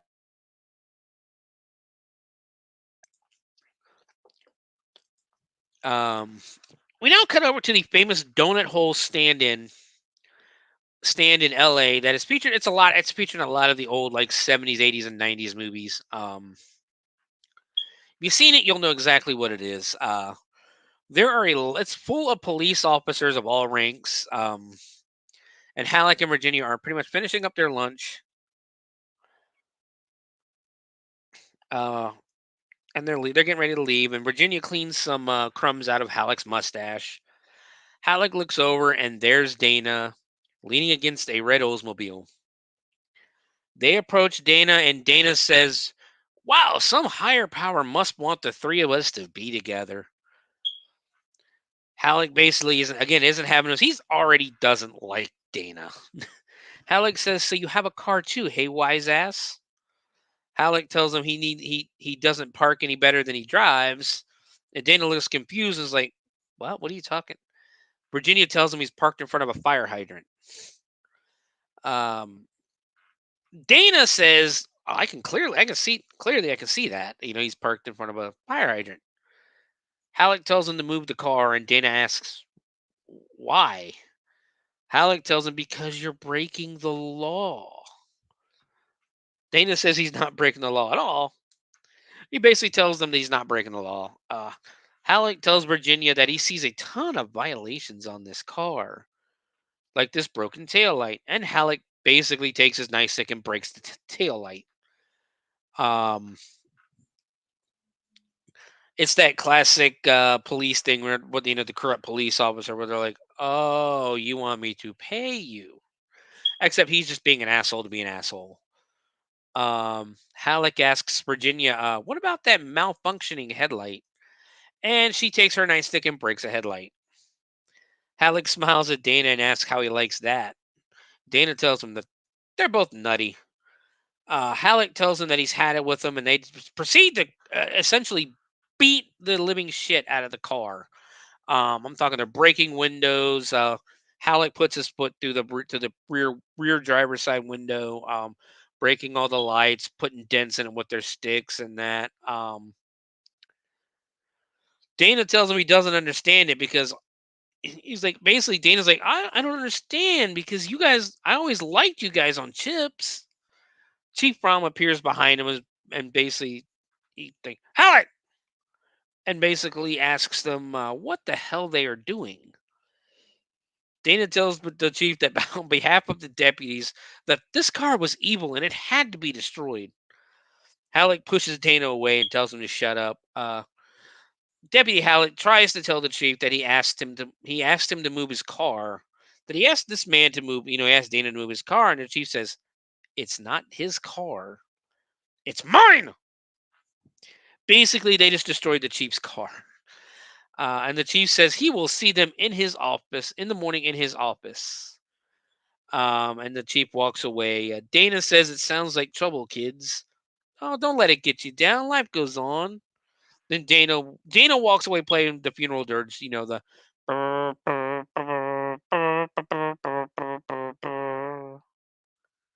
which I thought again funny.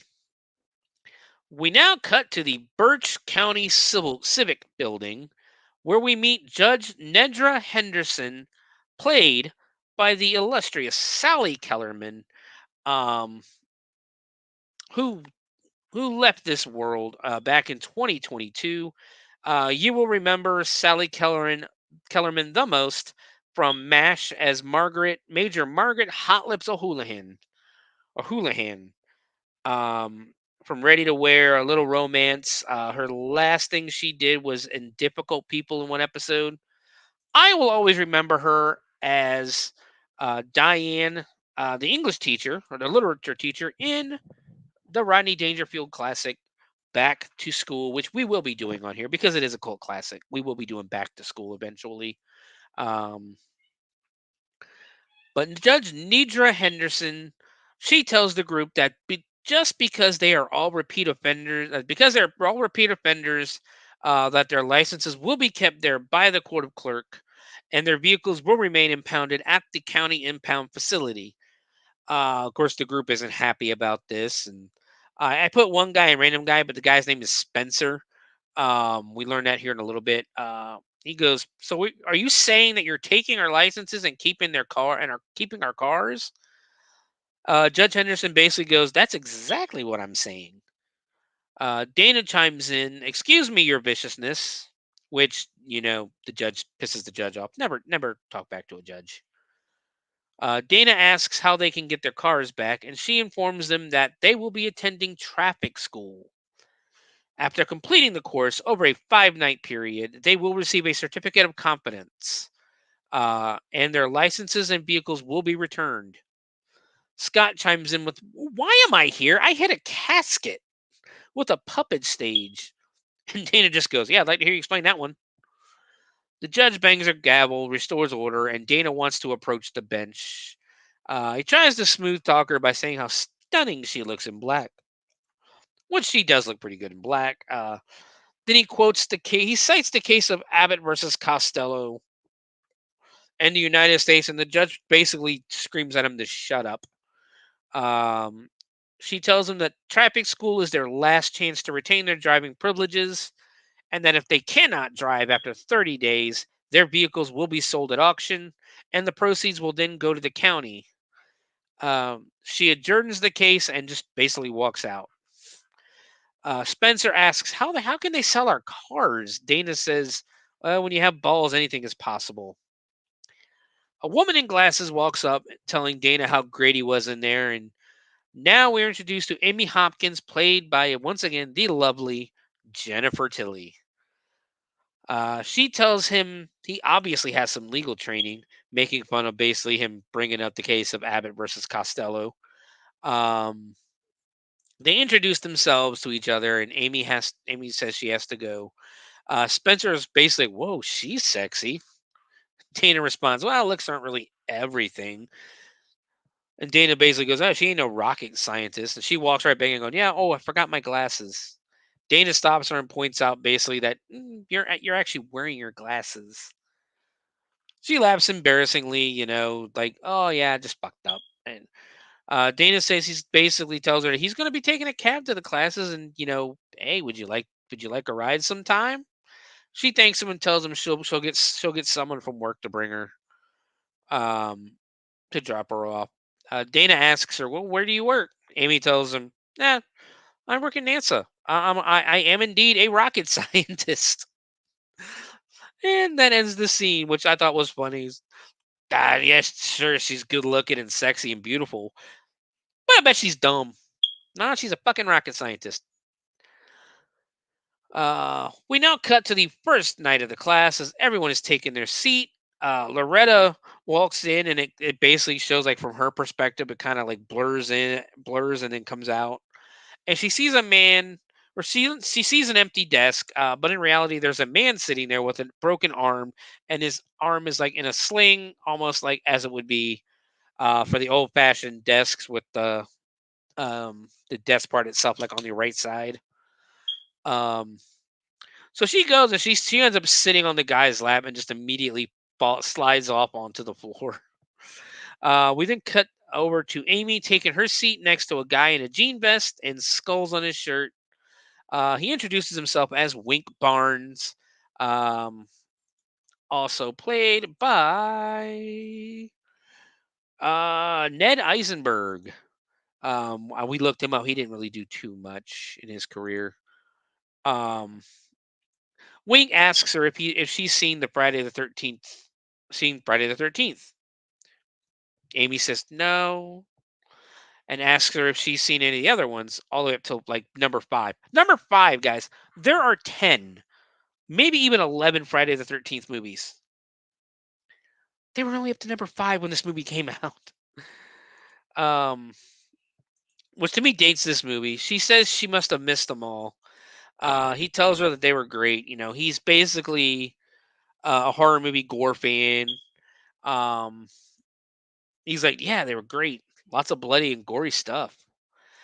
Then he asked her if she liked it more when Clint Eastwood got stuck holding the severed arm in tightrope, or when they cut those guys' arms off in Scarface. She's like, well, let me see. Oops, there's my bus. Gotta go. And she fucks right on off the way from him, which I understand. I'm him, by the way. That's my, hey, when I'm hitting on a girl's, hey, what about that kill in Sleepaway Camp 3 where they run over the chick with the lawnmower? Oh, great. Yeah, that's awesome. Dana walks in wearing sunglasses indoors at night.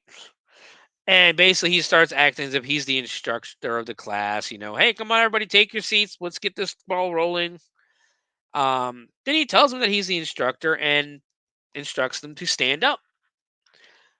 Starts going through breathing. So, breathe in, breathe out, As deputies Halleck and Morris walk in, Dana says now if all the ladies would be so kind as to take off their clothes, they could get this class started. Halleck tells Dana to sit down, and Dana says, "Oh no, it couldn't be. Oh no, it is. Reunited at last."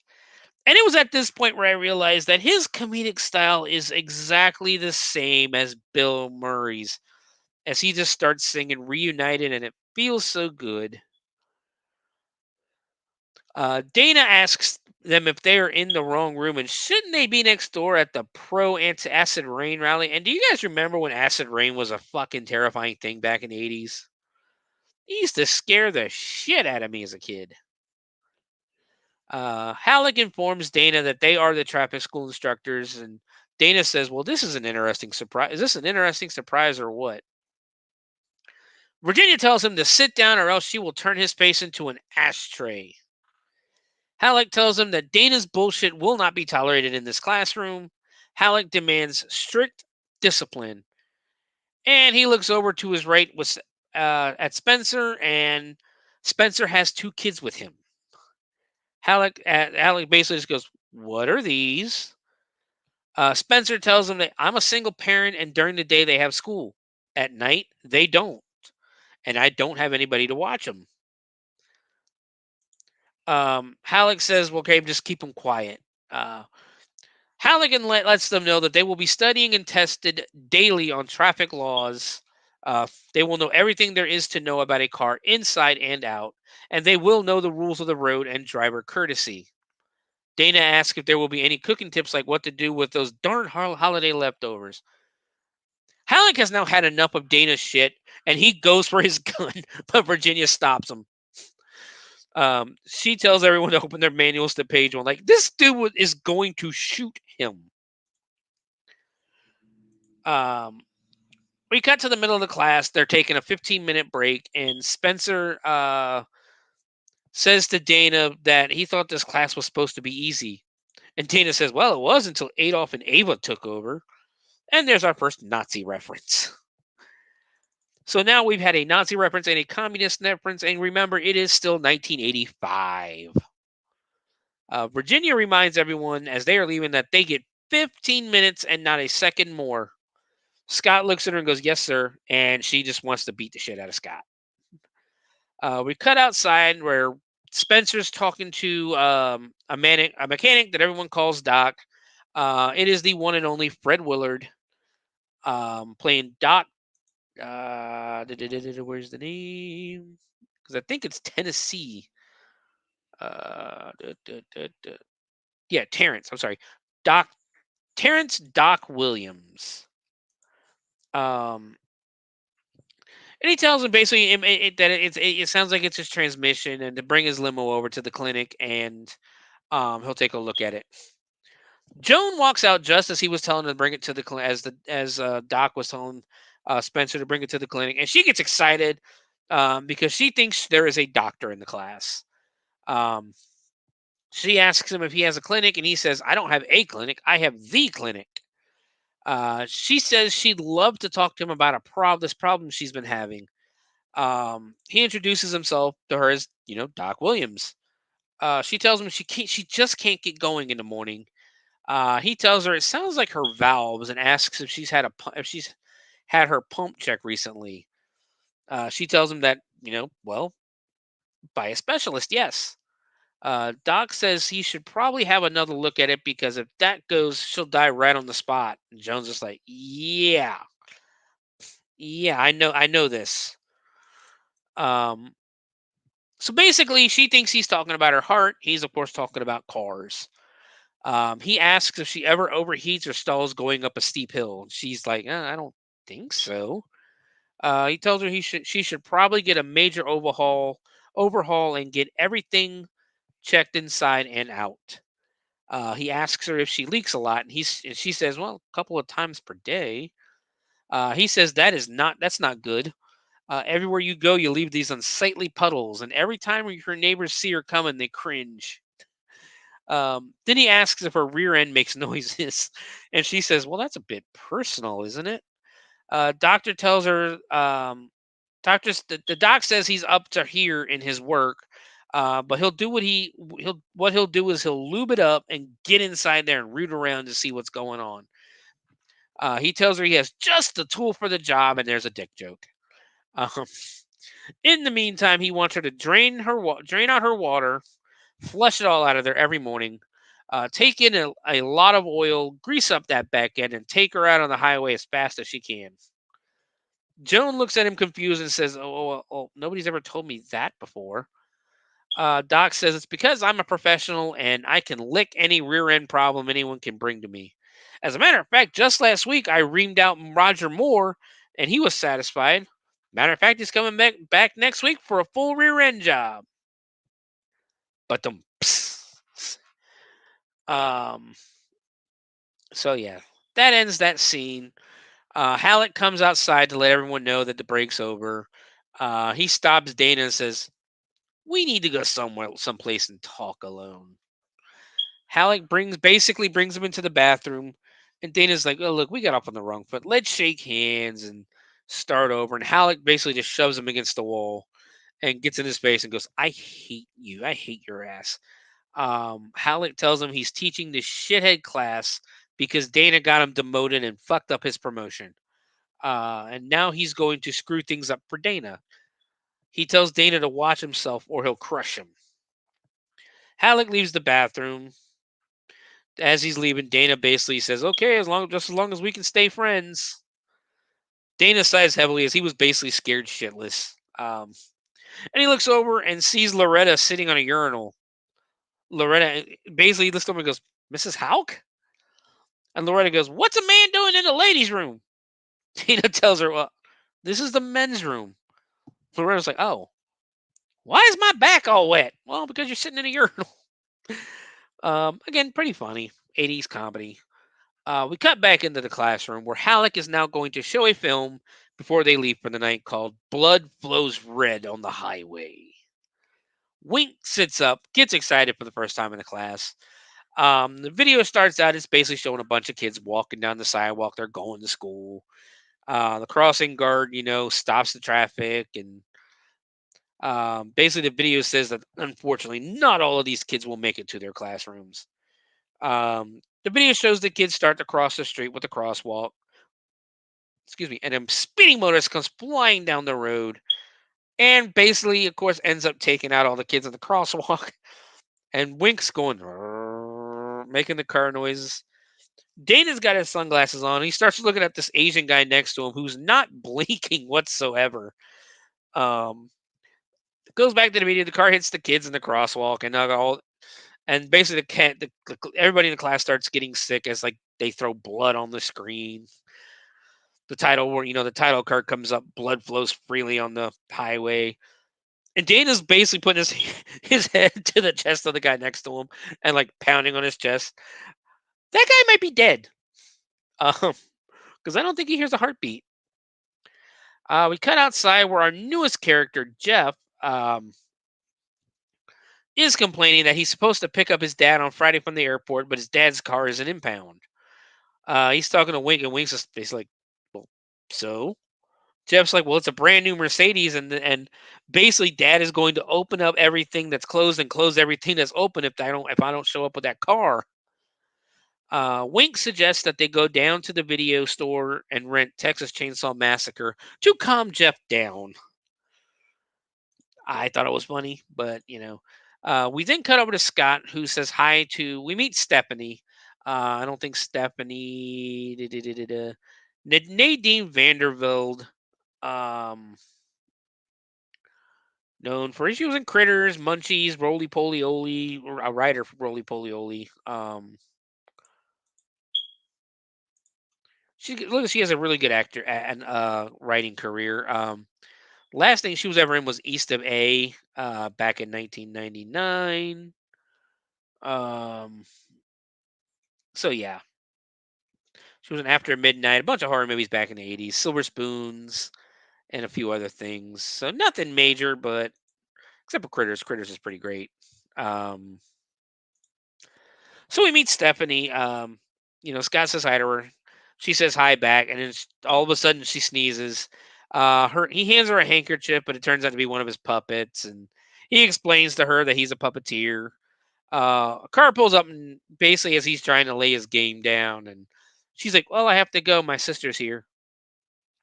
She's a sister, and we see a nun driving the car for no reason. It was just a quick joke.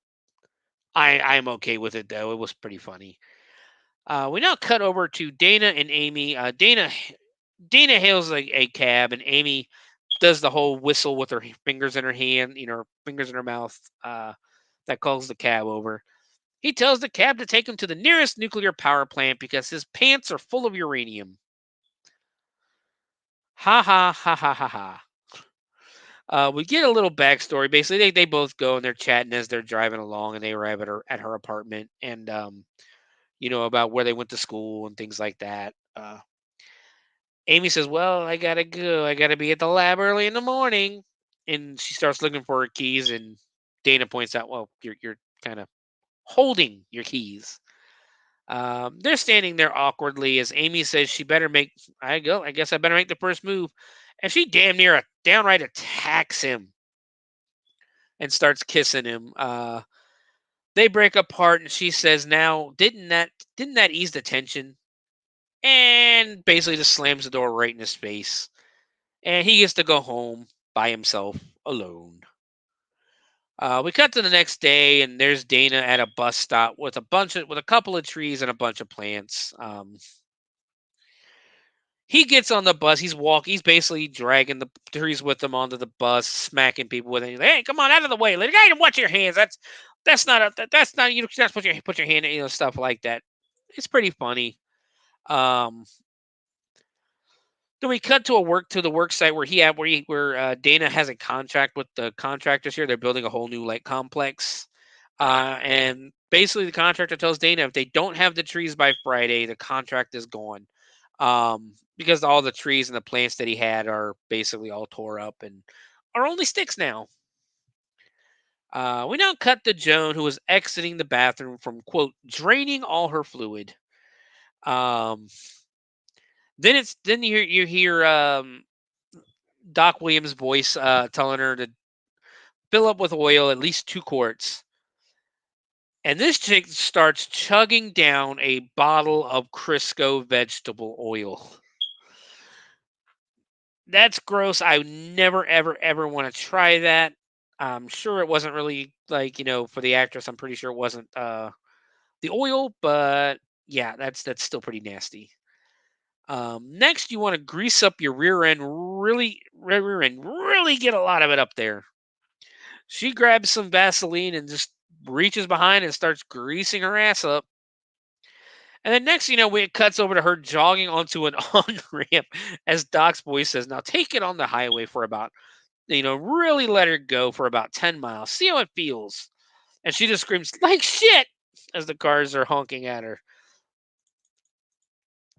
It ends. It's pretty funny. Again, it's showing, that miscommunication. We cut now to the impound lot at night, where for some reason Judge Henderson is in the lot. And she's meeting she's meeting now with Officer Halleck. And she has a proposition for him. She tells him she basically tells him that he's been screwed. She asks him how he'd like to be a winner in this traffic school thing. Get the last laugh on those fools who sent him down. Halleck asks how, and she says, "Make the class tough, impossible to pass, and fail everyone." She'll order their cars sold, and they'll give half the money to the county, and then they split the rest. Halleck asks, "What if they get caught?" And Nedra tells him that since this law went into effect, nobody says anything about any law, what the law is. That she controls the records oversold by the county. She shows him a journal and says the last instructor retired a very wealthy man. He smiles in agreement, and now we just basically get a montage of students getting on the bus, showing up for traffic school. Loretta being blind, Halleck teaching the class, Dana pretending to pay attention. Really, it's like I said, it's just a montage of it's about a 2 or 3 minute montage of the students learning, the officers teaching, and random ones. They're playing the old pole position game while Halleck reacts behind them.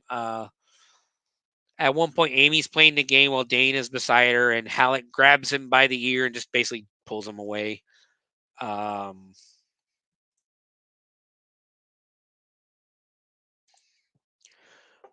sorry. Um, the entire time the moving violation theme song is playing. I love this new moving violation theme song. If you like the old 80s pop synthesized music, you'll like this. You'll like the song. It's a great song.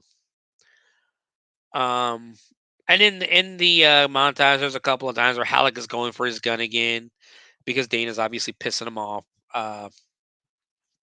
We cut to a break where Dana's telling the guys that in Iran, if you get a moving violation, not only do they take your car, but they cut your hand off.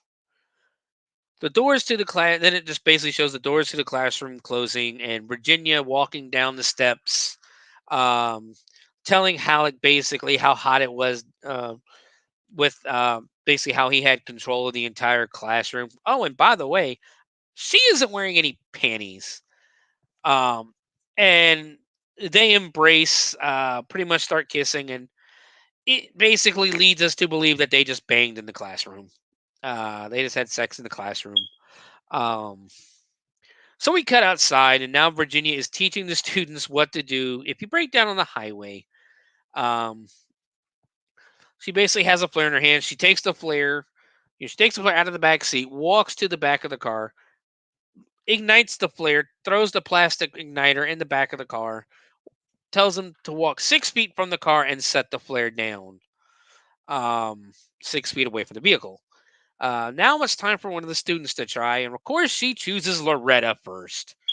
Um, Loretta walks over. She lights the flare, smiles, points at it, proud of herself. Loretta sets down the plastic igniter on the ground, and Virginia's like, no, you gotta really. Loretta throws the flint flare into the trunk, and the car immediately erupts into flames. Virginia freaks out and runs. Loretta looks back at Dana and she goes, "Did I do something wrong?" And Dana's just like, "Not from where I'm standing."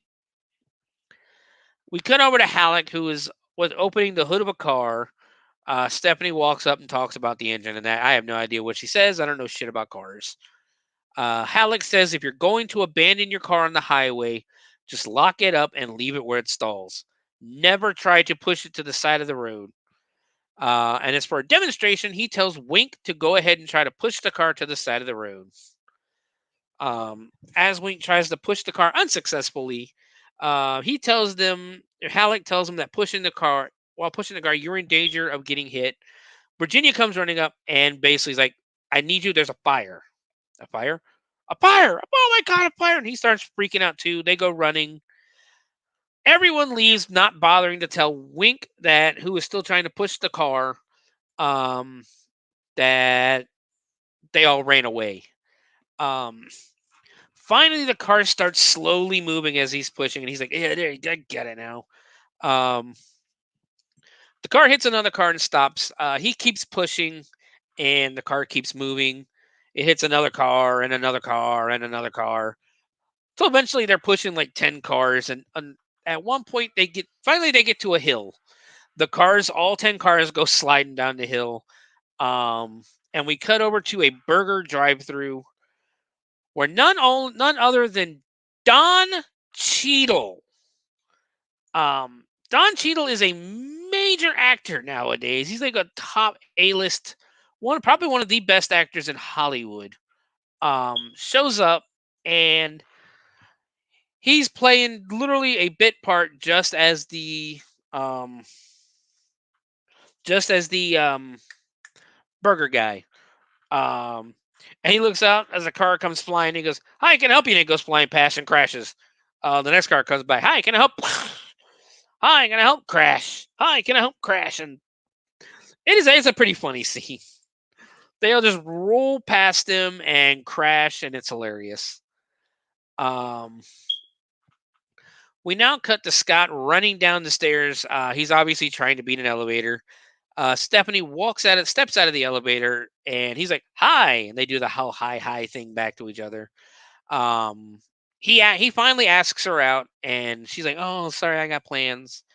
Um, but she tells him that he can go with her if he wants. She tells him, and he's like, "Yeah, yeah, of course." She tells him to meet her at some kind of bar at 10 p.m. at night. Dana and Amy tease him for a bit as Halleck and Virginia walk by. Um, Amy says Dana is a great guy, and Dana says, "Speaking of great guys," Dana asks how he's doing, and Halleck says he's doing better than Dana because he hears Dana hears Dana's business is going down the drain. Dana laughs at him and says, "Well, I can always get on a job, but you, civil servant, are stuck in this shitty nowhere traffic school forever." Halleck tells Dana that he's sick of him, and Dana goes, "Well, what are you gonna do? Why don't you do something about it?" Big mistake because Halleck looks and says, "Well, I'm off duty, so why don't we step over here to the side and settle it?" Dana agrees, and Amy looks like, "What the hell are you doing?" And Dana's like, "I don't know. I wasn't really thinking about this." So they step off to the side, and they take their jackets off. And Halleck asks Dana, "Well, what's it going to be? Is it going to be boxing, karate, wrestling, or just wrestling?" Dana calls him a wimp and challenges him to an arm wrestling match. Halleck just starts laughing and goes, "Okay, we can do that. But to let you know, I'm the arm wrestling champ of my district, so don't be surprised if I break your arm." So they sit at a table and do their things. They're trying to get in each other's head. Dana's doing stupid shit. Halleck is like stretching and stuff. Um, they lock hands, and Dana tells Spencer um, to count it down. And Spencer counts 1, 2, and when he hits 2, Dana leans over and kisses Halleck on the mouth. Uh, he stops kissing him. Spencer yells 3, and Dana basically just slams Halleck's arm down because he's in shock. And Dana takes off running because Halleck is going to fucking murder him. Halleck goes chasing after him. We see Dana running through the building and into a bathroom. And he hides in a stall. Halleck runs in after him, and he sees just a pair of legs under a stall. So Halleck, thinking Dana's the only one in the bathroom, he grabs the legs and pulls the person out of the stall. And god damn it, it's not Dana, it's the chief. Halleck is probably in trouble again.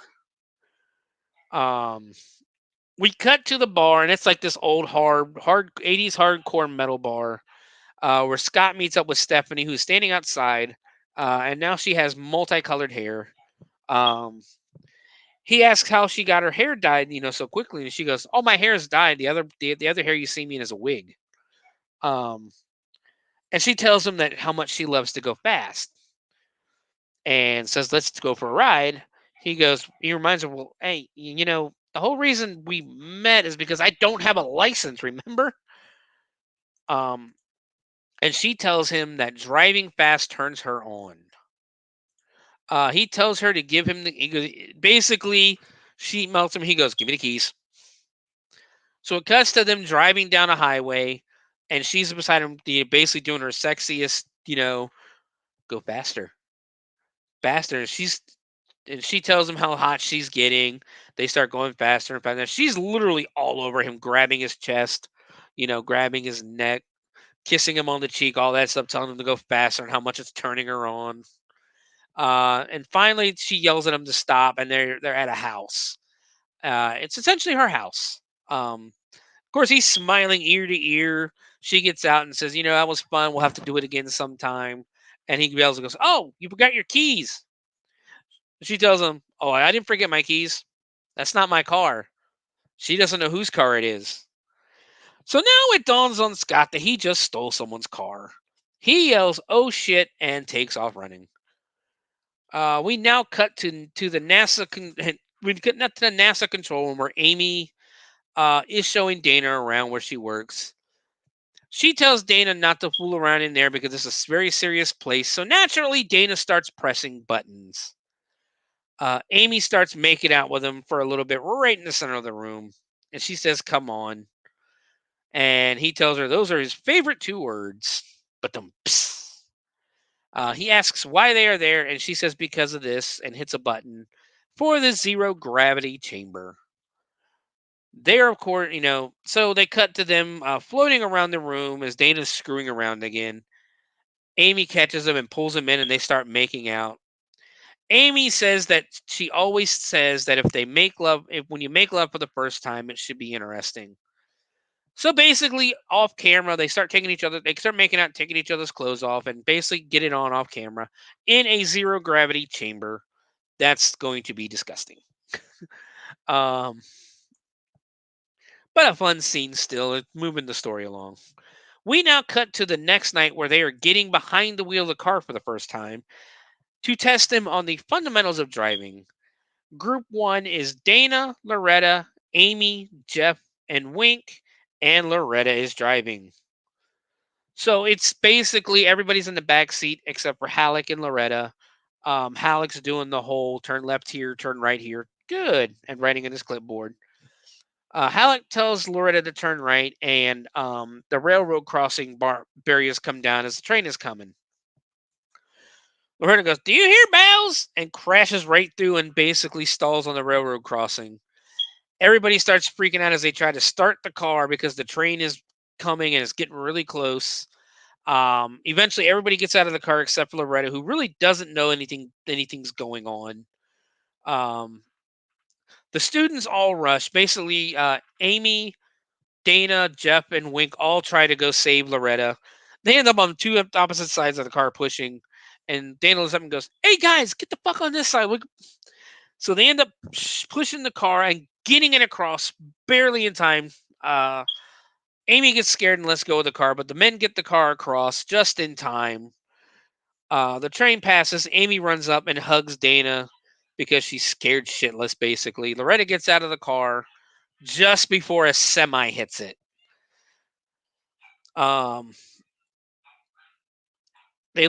basically they're all celebrating that they got off. They look over at Halleck, who's basically just standing there motionless, scared shitless, and realize that Halleck just pissed himself. Dana says when the going gets tough, the tough wet themselves. Halleck basically comes to, gets pissed off and says, go ahead and laugh. None of you will be passing traffic school, and your cars will be gone forever. Halleck walks off, and Dana asks Wink and Jeff if they would like to join him on a desperate mission later on. So we cut now to Dana, Spencer, and Jeff. They're sneaking around on the outside of the impound lot. Wink pops up, scares the shit out of him because he's got a hacky mask on and he's revving a chainsaw. So much for the stealth approach. Dana asks if he can be normal for a few minutes, and Wink's like, yeah, okay, I guess. Wink breaks out a bottle and throws some acid-like substance on the chain link fence, and it starts to melt away. He says he made it himself. Jeff is the first to crawl through, and lo and behold, he meets 2 very vicious-looking Dobermans. If you remember the 80s, Dobermans were fucking terrifying in movies. Jeff takes off, and the dogs chase after him. Wink gets his chainsaw and goes, don't worry, buddy, I'll save you. Launches the chainsaw, chases after him. Give it a couple of beats, and Wink comes running back going, whoa! And Jeff comes running back, being chased by the dogs. It's pretty funny. It's cartoonish, but it's funny. Dana and Spencer crawl through, and they go looking for Dana's truck and Spencer's limousine as he runs a limousine service. They run by the window of the lot, and the inside you can see Judge Halleck Judge Henderson and Deputy Halleck getting very intimate with each other. Halleck sees him and goes running after him. Dana lets Spencer know that Halleck is on the way as Jeff and Wink. They end up getting in a car and they hide, and the dog jumps on the hood and is barking at him, trying to get in, and Wink's excited, saying, it's just like Cujo. Dana finally finds his truck, and him and Spencer get in and take off as Wink keeps teasing the dog through the window. He then looks down and sees the hood latch, and he pulls it, and launches the dog into the air, and the dog goes flying. Halleck runs out after the truck. The truck is gone, and Halleck looks up, catches the dog, and the dog just basically looks back and goes and starts growling at Halleck. It's a pretty funny image. Halleck drops the dog, and him and the dog are running after the truck. But Dana breaks through the gate, and they get away. Judge Henderson says she'll have Dana Cannon picked up within the hour. Halleck says, no, I'll take care of this once and for all. So we cut over to Dana's nursery where Spencer and Dana, they're loading the truck up with some trees. Halleck is sneaking around the lot, and he sneaks onto the property and basically jumps in the truck and steals it. Dana and Spencer run after it, but it's too late. The truck's gone, and Dana's like, oh, we just stole that ourselves. We cut over to Halleck pulling into the parking lot of a convenience store, jumping out of the van or the truck and putting on a ski mask. Halleck enters the convenience store, and he pulls a gun and basically robs the store in Dana's truck. It's a very quick scene, and he's still wearing this green jacket. We cut to the next morning where there's banging, where it's Dana sleeping and there's banging on the door. Dana wakes up, basically opens the door, and two cops basically pull their guns on him. Another officer basically looks and goes, "Is that your truck?" Pans over, you see the truck sitting over there, and Dana's like, "Yeah, where'd you find it?" And needless to say, they arrest Dana for armed robbery. We cut to the county court again, and of course, Judge Henderson is overseeing the case. Judge Henderson says that since Dana has been here before, and this is an armed robbery charge, that she's going to set bail for $10,000. Dana claims he was framed, and she basically tells him to shut the fuck up. Judge Henderson walks back into her office, and Halleck is waiting for her. She removes her robe into a red dress and asks if she was strict enough. Virginia opens the door to hand the judge something, and basically catches them kissing. She closes the door back, and she tells Halleck. The judge tells Halleck that after selling the cards, their cut is $50,000. Essentially, Virginia being on the outside of the door, she hears the entire plan and just walks away. Halleck tells the judge that she's changed his life, and she basically offers her body to him. We cut to Joan, who is making sure she's at the right place as she walks by a gardener and a sign that says clinic. She enters the building, and the gardener leans down, and now you can see the full sign that says auto clinic.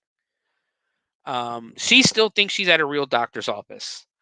She walks to the secretary and says she has an appointment with Dr. Williams, who appears behind her and says, "Oh, wow, you're here on time. I love punctuality."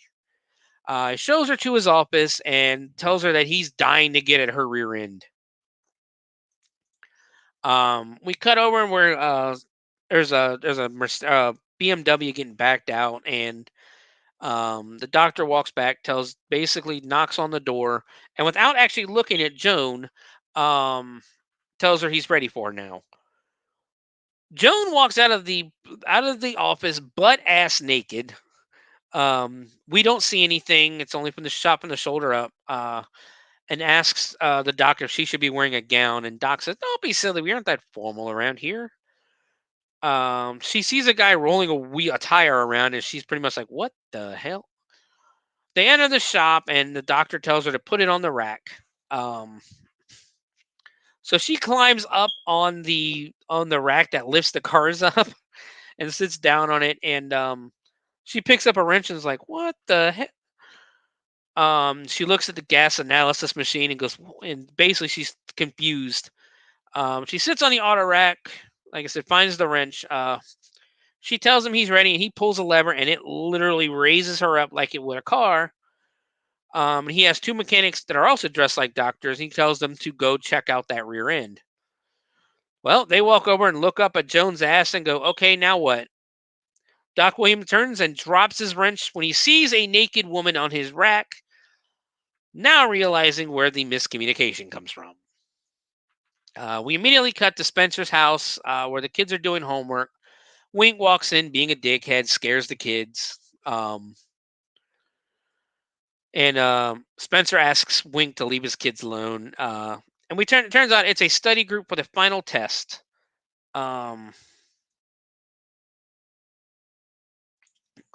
Excuse me. Dana notices that Scott and Stephanie have matching earrings and starts teasing him about their relationship. Doc says it's not fair that they have to study so damn hard to get their cars back. And Joan turns and asks, "Well, is it fair that I had to grease my ass every day and have Manny, Mo, and Jack looking up at it?" The Doc tells her, "Well, you feel better, don't you?" And apparently he has a point.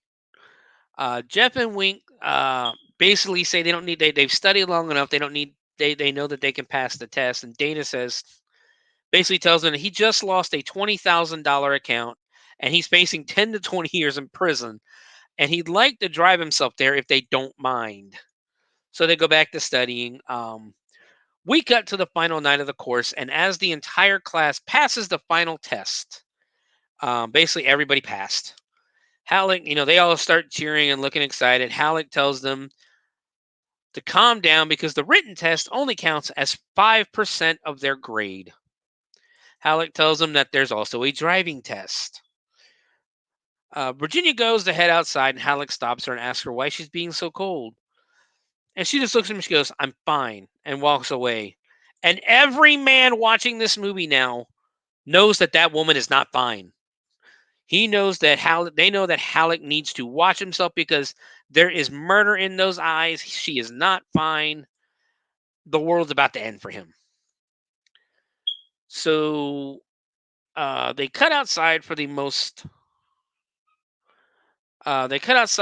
complicated looking driving course ever. Scott is up first as Halleck takes a seat at the control board.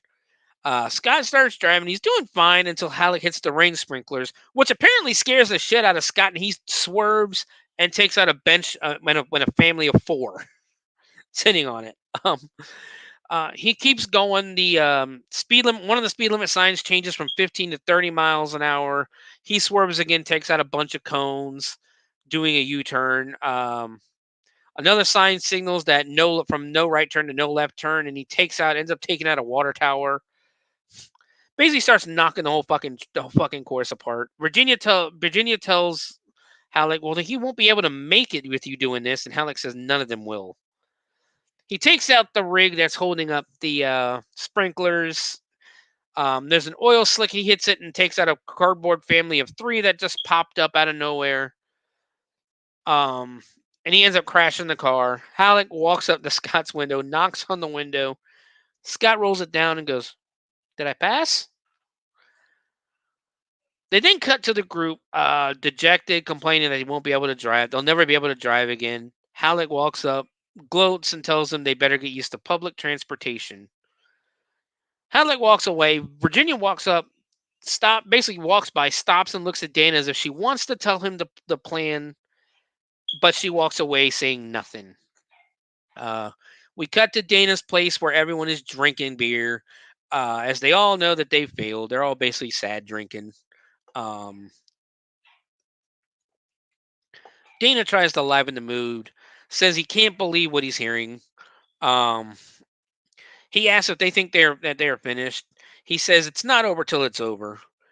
He says, "Look at Michael Jackson," and asked if he gave up when his hair did Michael Jackson give up when his hair caught on fire? No, he called the department and went on a victory tour. For those who don't know, Michael Jackson was doing a Coke commercial. I think it was a Diet Coke commercial, to be precise. And his hair caught on fire due to pyro. Dana says instead of pissing and moaning about how bad off they are, let's zero in on the guy who made sure we would never drive again. Let's go get Halleck. Drunk Loretta yells, "Yeah, fuck him! Let's rip his nuts off!" Drunk Loretta is hilarious. They all yell in unison, and they are off to get Halleck. And Dana has decided to cut Loretta off from drinking. We cut to Halleck's house where he leaves the bathroom in just his underwear and jumps into bed with Nedra, not Virginia. The group is looking through the window and Dana is grossed out and says, well, that just ruined sex for me. Doc and Spencer get under Halleck's car and they're obviously fucking with Halleck's car.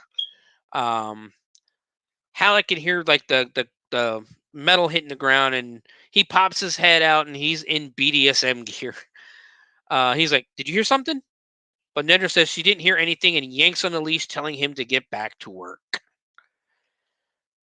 We cut to Stephanie's bedroom now, where she's under a blanket, obviously naked, and she has colored Scott's hair for him. He likes the way it looks and he crawls in bed with her. They start making out for a couple of seconds. Then all of a sudden you hear a man call out for Stephanie. Stephanie basically goes, oh shit, my father. I didn't expect him home this soon. And she starts panicking, running around the room, changing posters around, putting her wig back on, getting dressed. There is no nudity in this movie, by the way. She basically tells Scott that if his father finds out that Scott's in her room, he's going to murder him. And Scott's like, well, I don't understand why. Then she decides now is a good time to tell Scott that she's only 15. She turns the entire room from a metal bedroom to a sweet little girl's room really quickly. He said that she's only 15. How does she have a license for them to take away? And she basically says, it was a fake. I've been driving since I was 12. The last thing she does is she turns the Clash poster over her bed into an Olivia Newton-John poster.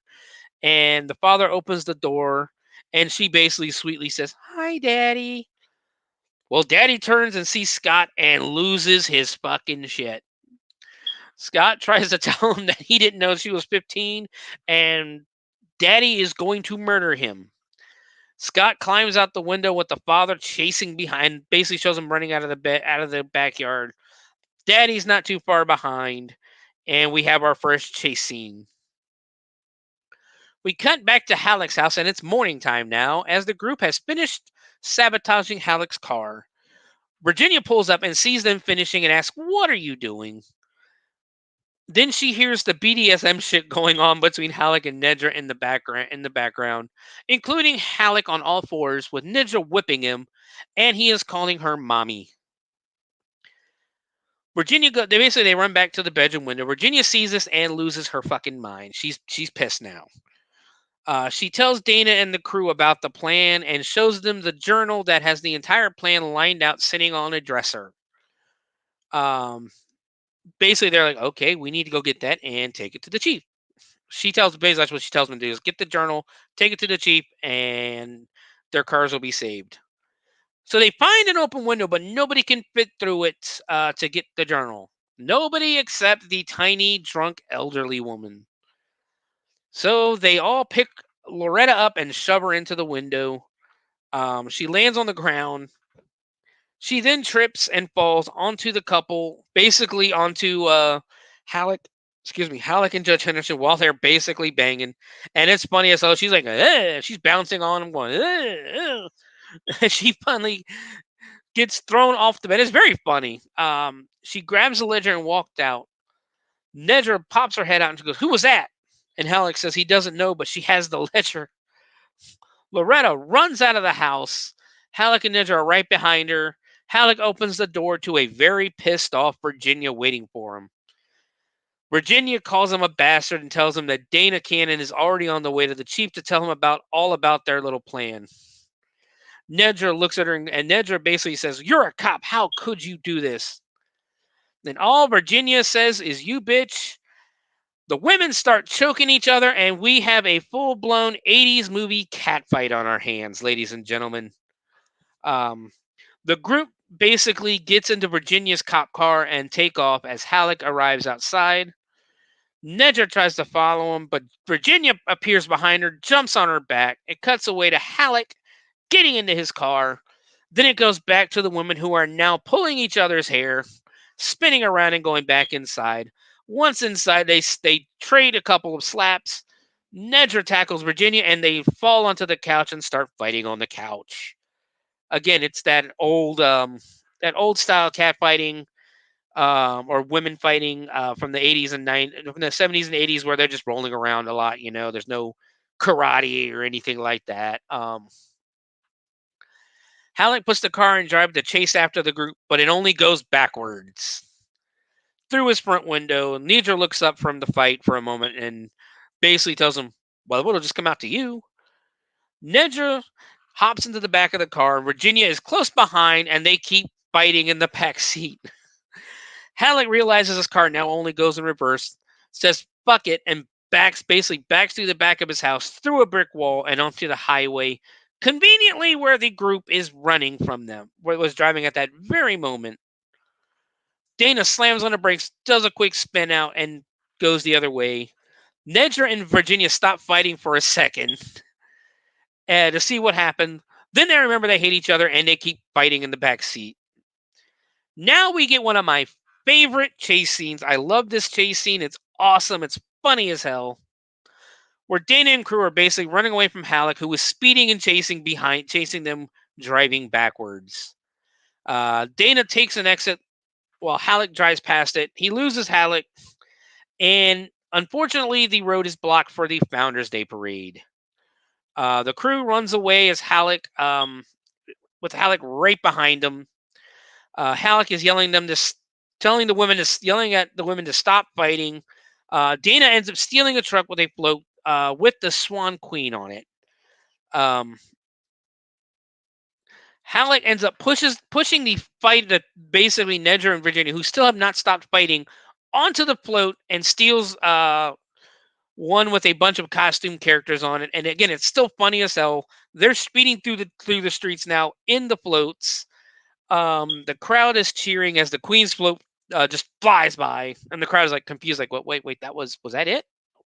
Did I sit out here for hours for this whole? But that was it." Nedra and Virginia are still fighting on the float, and Nedra is yelling at the characters to get away from me, you friggin' clown, friggin' mouse, get your hands off me, you friggin' duck. Another cop car appears and cuts off Halleck, who has, again, just committed Grand Theft Auto. Halleck swerves, and the duck swerves the car to stop. The duck goes flying off, and in the Donald Duck voice goes, "Oh, shit!" and crashes through a bench, and it's freaking hilarious. We now cut over to a to a hotel where Wink and Jeff are dressed as valets. And basically, they're finding a car similar to Jeff's dad's car. They end up taking the car. They steal the car, basically, from the couple who gets out. They drive away. Cuts to them pulling up to the airport in the stolen car. Wink gets out. They go out and they meet Jeff's dad. Wink takes his luggage. Jeff's dad is going, who's this guy? What? And he's confused as they rush him to put him in the car. The trunk won't open, so Wink just says, "Bucket," throws the luggage aside, jumps in the back seat, and they take off to take the dad home. We cut back to Dana and crew hitting a roadblock in the truck, and they get out and start running with the journal. The cops are chasing them now. Halleck and the cops are chasing them now. As Loretta is basically standing there with her hands up going, "Don't shoot, I surrender, I surrender." All the cops, they all run into the convention center. Halleck and the cops are following them as they run by a sign that says National Police Conference. We cut inside an auditorium where there's a room full of hundreds of cops talking about a gun that's new on the market. Dana and crew basically crash through the stage, and all the cops turn and look at them, and Amy says, "Oh, they got us." And Dana's like, "Well, they don't know who we are. Play along." And basically, Dana starts introducing himself as Officer Stevens, blah, blah, blah, Halleck runs in from the back of the room and yells, "Stop that man!" And all the cops stop and look and stand up. "He's wanted," or he yells, "Stop that man!" They all stop and look, then start to get up. Halleck yells, "He's wanted." All the cops stand up. And Dana basically just starts backing and goes, "I'm not as happy as I should be," and starts running away. Dana and crew run out of the building, And Halleck goes, "Follow me!" And now they are being chased by like 200 cops on foot. The crew basically they start running down the street. The music playing is awesome and matches the chase. And it's a fucking sight to see these 4 people running away from 200 cops. There's a marathon getting ready to start. They're running the opposite way of the runners. So the marathon starts. They start knocking all the runners down. The 4, running from the cops. It's funny again, still funny as shit. We cut over to Scott's dad, to Scott running away from Stephanie's dad still. Um, and he somehow joins the larger chase now, as the 2 chases have emerged, and he's also running from the cops and from Stephanie's dad. Jeff and Wink arrive at his father's house and pretty much just like push him out of the car. Jeff's father's pissed, and they basically get back in the car and speed away to return the car. They speed by a motorcycle cop who starts chasing them. Jeff starts panicking as the motorcycle cop is cut off. Basically, Jeff and the Mercedes go speeding by. Dana and crew come running out. Halleck and the dad, Nidra and the dad come running out behind them. The cop ends up behind them, and he's basically getting on the walkie, calling for help. And he goes, "I need assistance," da da da da. And as soon as he says requesting assistance, he puts the mic down. The group of 200 cops appear from the convention, running right beside him. He's looking back. He looks to his right and looks left. He goes, "That's what I love about this force. You ask for help, and you get it." He goes. Jeff basically is panicking now because they have a whole army after them. They end up speeding back into the hotel just in time as the couple who own the car come back out. They throw the valet jackets off. They celebrate that it worked, and they end up joining the chase now too. As the chase enters the police building, the paddy wagon arrives, and Virginia is handcuffed to the duck and yelling at Nedra to get back here. Nedra calls her a whore and runs into the police station, chasing after Dana and the crew. All the cops in the Halleck just run into the station. Dana runs by a lot of the force, including a guy going through images, kind of like he's going through an image book, trying to recognize who we realize it's the clerk from earlier, and he's trying to point out the guy who robbed him. When Halleck runs by the guy gets up and says, "That's him. That's the guy." All 200 police, basically, Dana and crew run by. All 200 police run by. The chief's secretary, who literally, as everybody walks by, "Do you have an appointment? Do you have an appointment? Do you have an appointment? Do you have an appointment? Do you have an appointment?" Nobody stops. Everybody runs into the chief's office. I'm sorry I'm talking fast. I know I'm coming up to 9 o'clock and they need to get their show going too. So I'm trying to rush through this. They enter the chief's office and hand the chief the journal. Halleck tries to take it away, but the chief pulls it back. Dana tells him about the plan and the guy going through the images. Again, is the clerk who got robbed. And he points out that Halleck is wearing the jacket of the guy that robbed him. He recognizes the emblem. The chief tells the police to arrest this man. Halleck is arrested for armed robbery. He's no. The chief tells the judge that she has a lot of explaining to do, and she tries to turn the charm on, but he has her arrested as well. Scene cuts away as the judge and Halleck are both drug away to be arrested, never to be seen again. We cut to the next day where everyone is getting their certificates of completion. Dana says there's a party at his place and everyone should come dressed as their favorite biblical character. They all cheer, they all laugh and clap. We cut over to Dana by his truck, and Dana asks Amy if now that they've graduated, if he'll ever see her again. And she says she thinks so because she's moving in with him, and that he should follow her to her place so she can throw her things in his truck and they can move in. They kiss, and then we cut over to Loretta and Emma Jean. Emma Jean basically tells Loretta to let her drive, and because Loretta can't see a damn thing. Loretta says, "Oh, don't be silly. I can see just as well as you can." Loretta proceeds to get into the back of the car, and Emma Jean gives this look like, uh-huh. We now cut to the chief driving home, and every single one of the people who just graduated have been pulled over by a different cop, including Scott, who was getting frisked. The moving violation song is playing. The words Dana Cannon was sentenced to traffic school 5 more times. Finally, in desperation, the county made him the instructor. Now no one fails the course. Roll credits. That is Moving Violations. A great movie. And with 2 minutes to spare. So, is any trivia? The movie's rated PG-13, really nothing major. Nedra Bowles was 76 years old at the time of filming. She shot many of her tricky scenes, including sliding and falling to the floor from sitting on a man's lap and being lifted through the window onto the floor of the bathroom without the use of a stunt double. Yeah, we're not going to do this. We're going to go ahead and give the rating. Again, I love this movie. I grew up watching this movie. It is one of my favorite comedies from the 80s. And it holds up. To me, it holds up. It's still hilarious. It's still funny. It still made me laugh. We're going to go with 4.5 motorcycle helmets for this movie. That's the show. One of our longer shows, which I really didn't mean to run this long. But guys, you can find me, of course, at the Bloody Binge Movie Podcast on X, on YouTube, on Facebook. You can also find me at Sewer Dweller 78 on Twitch, where I will sometimes be playing video games. And you can also find me when the wrestling show comes back on to the Owlite Network. I will be every other Wednesday on the Matt and Monster Show. Hopefully we get that running back soon. But guys, it's time for me to go so they can start their show.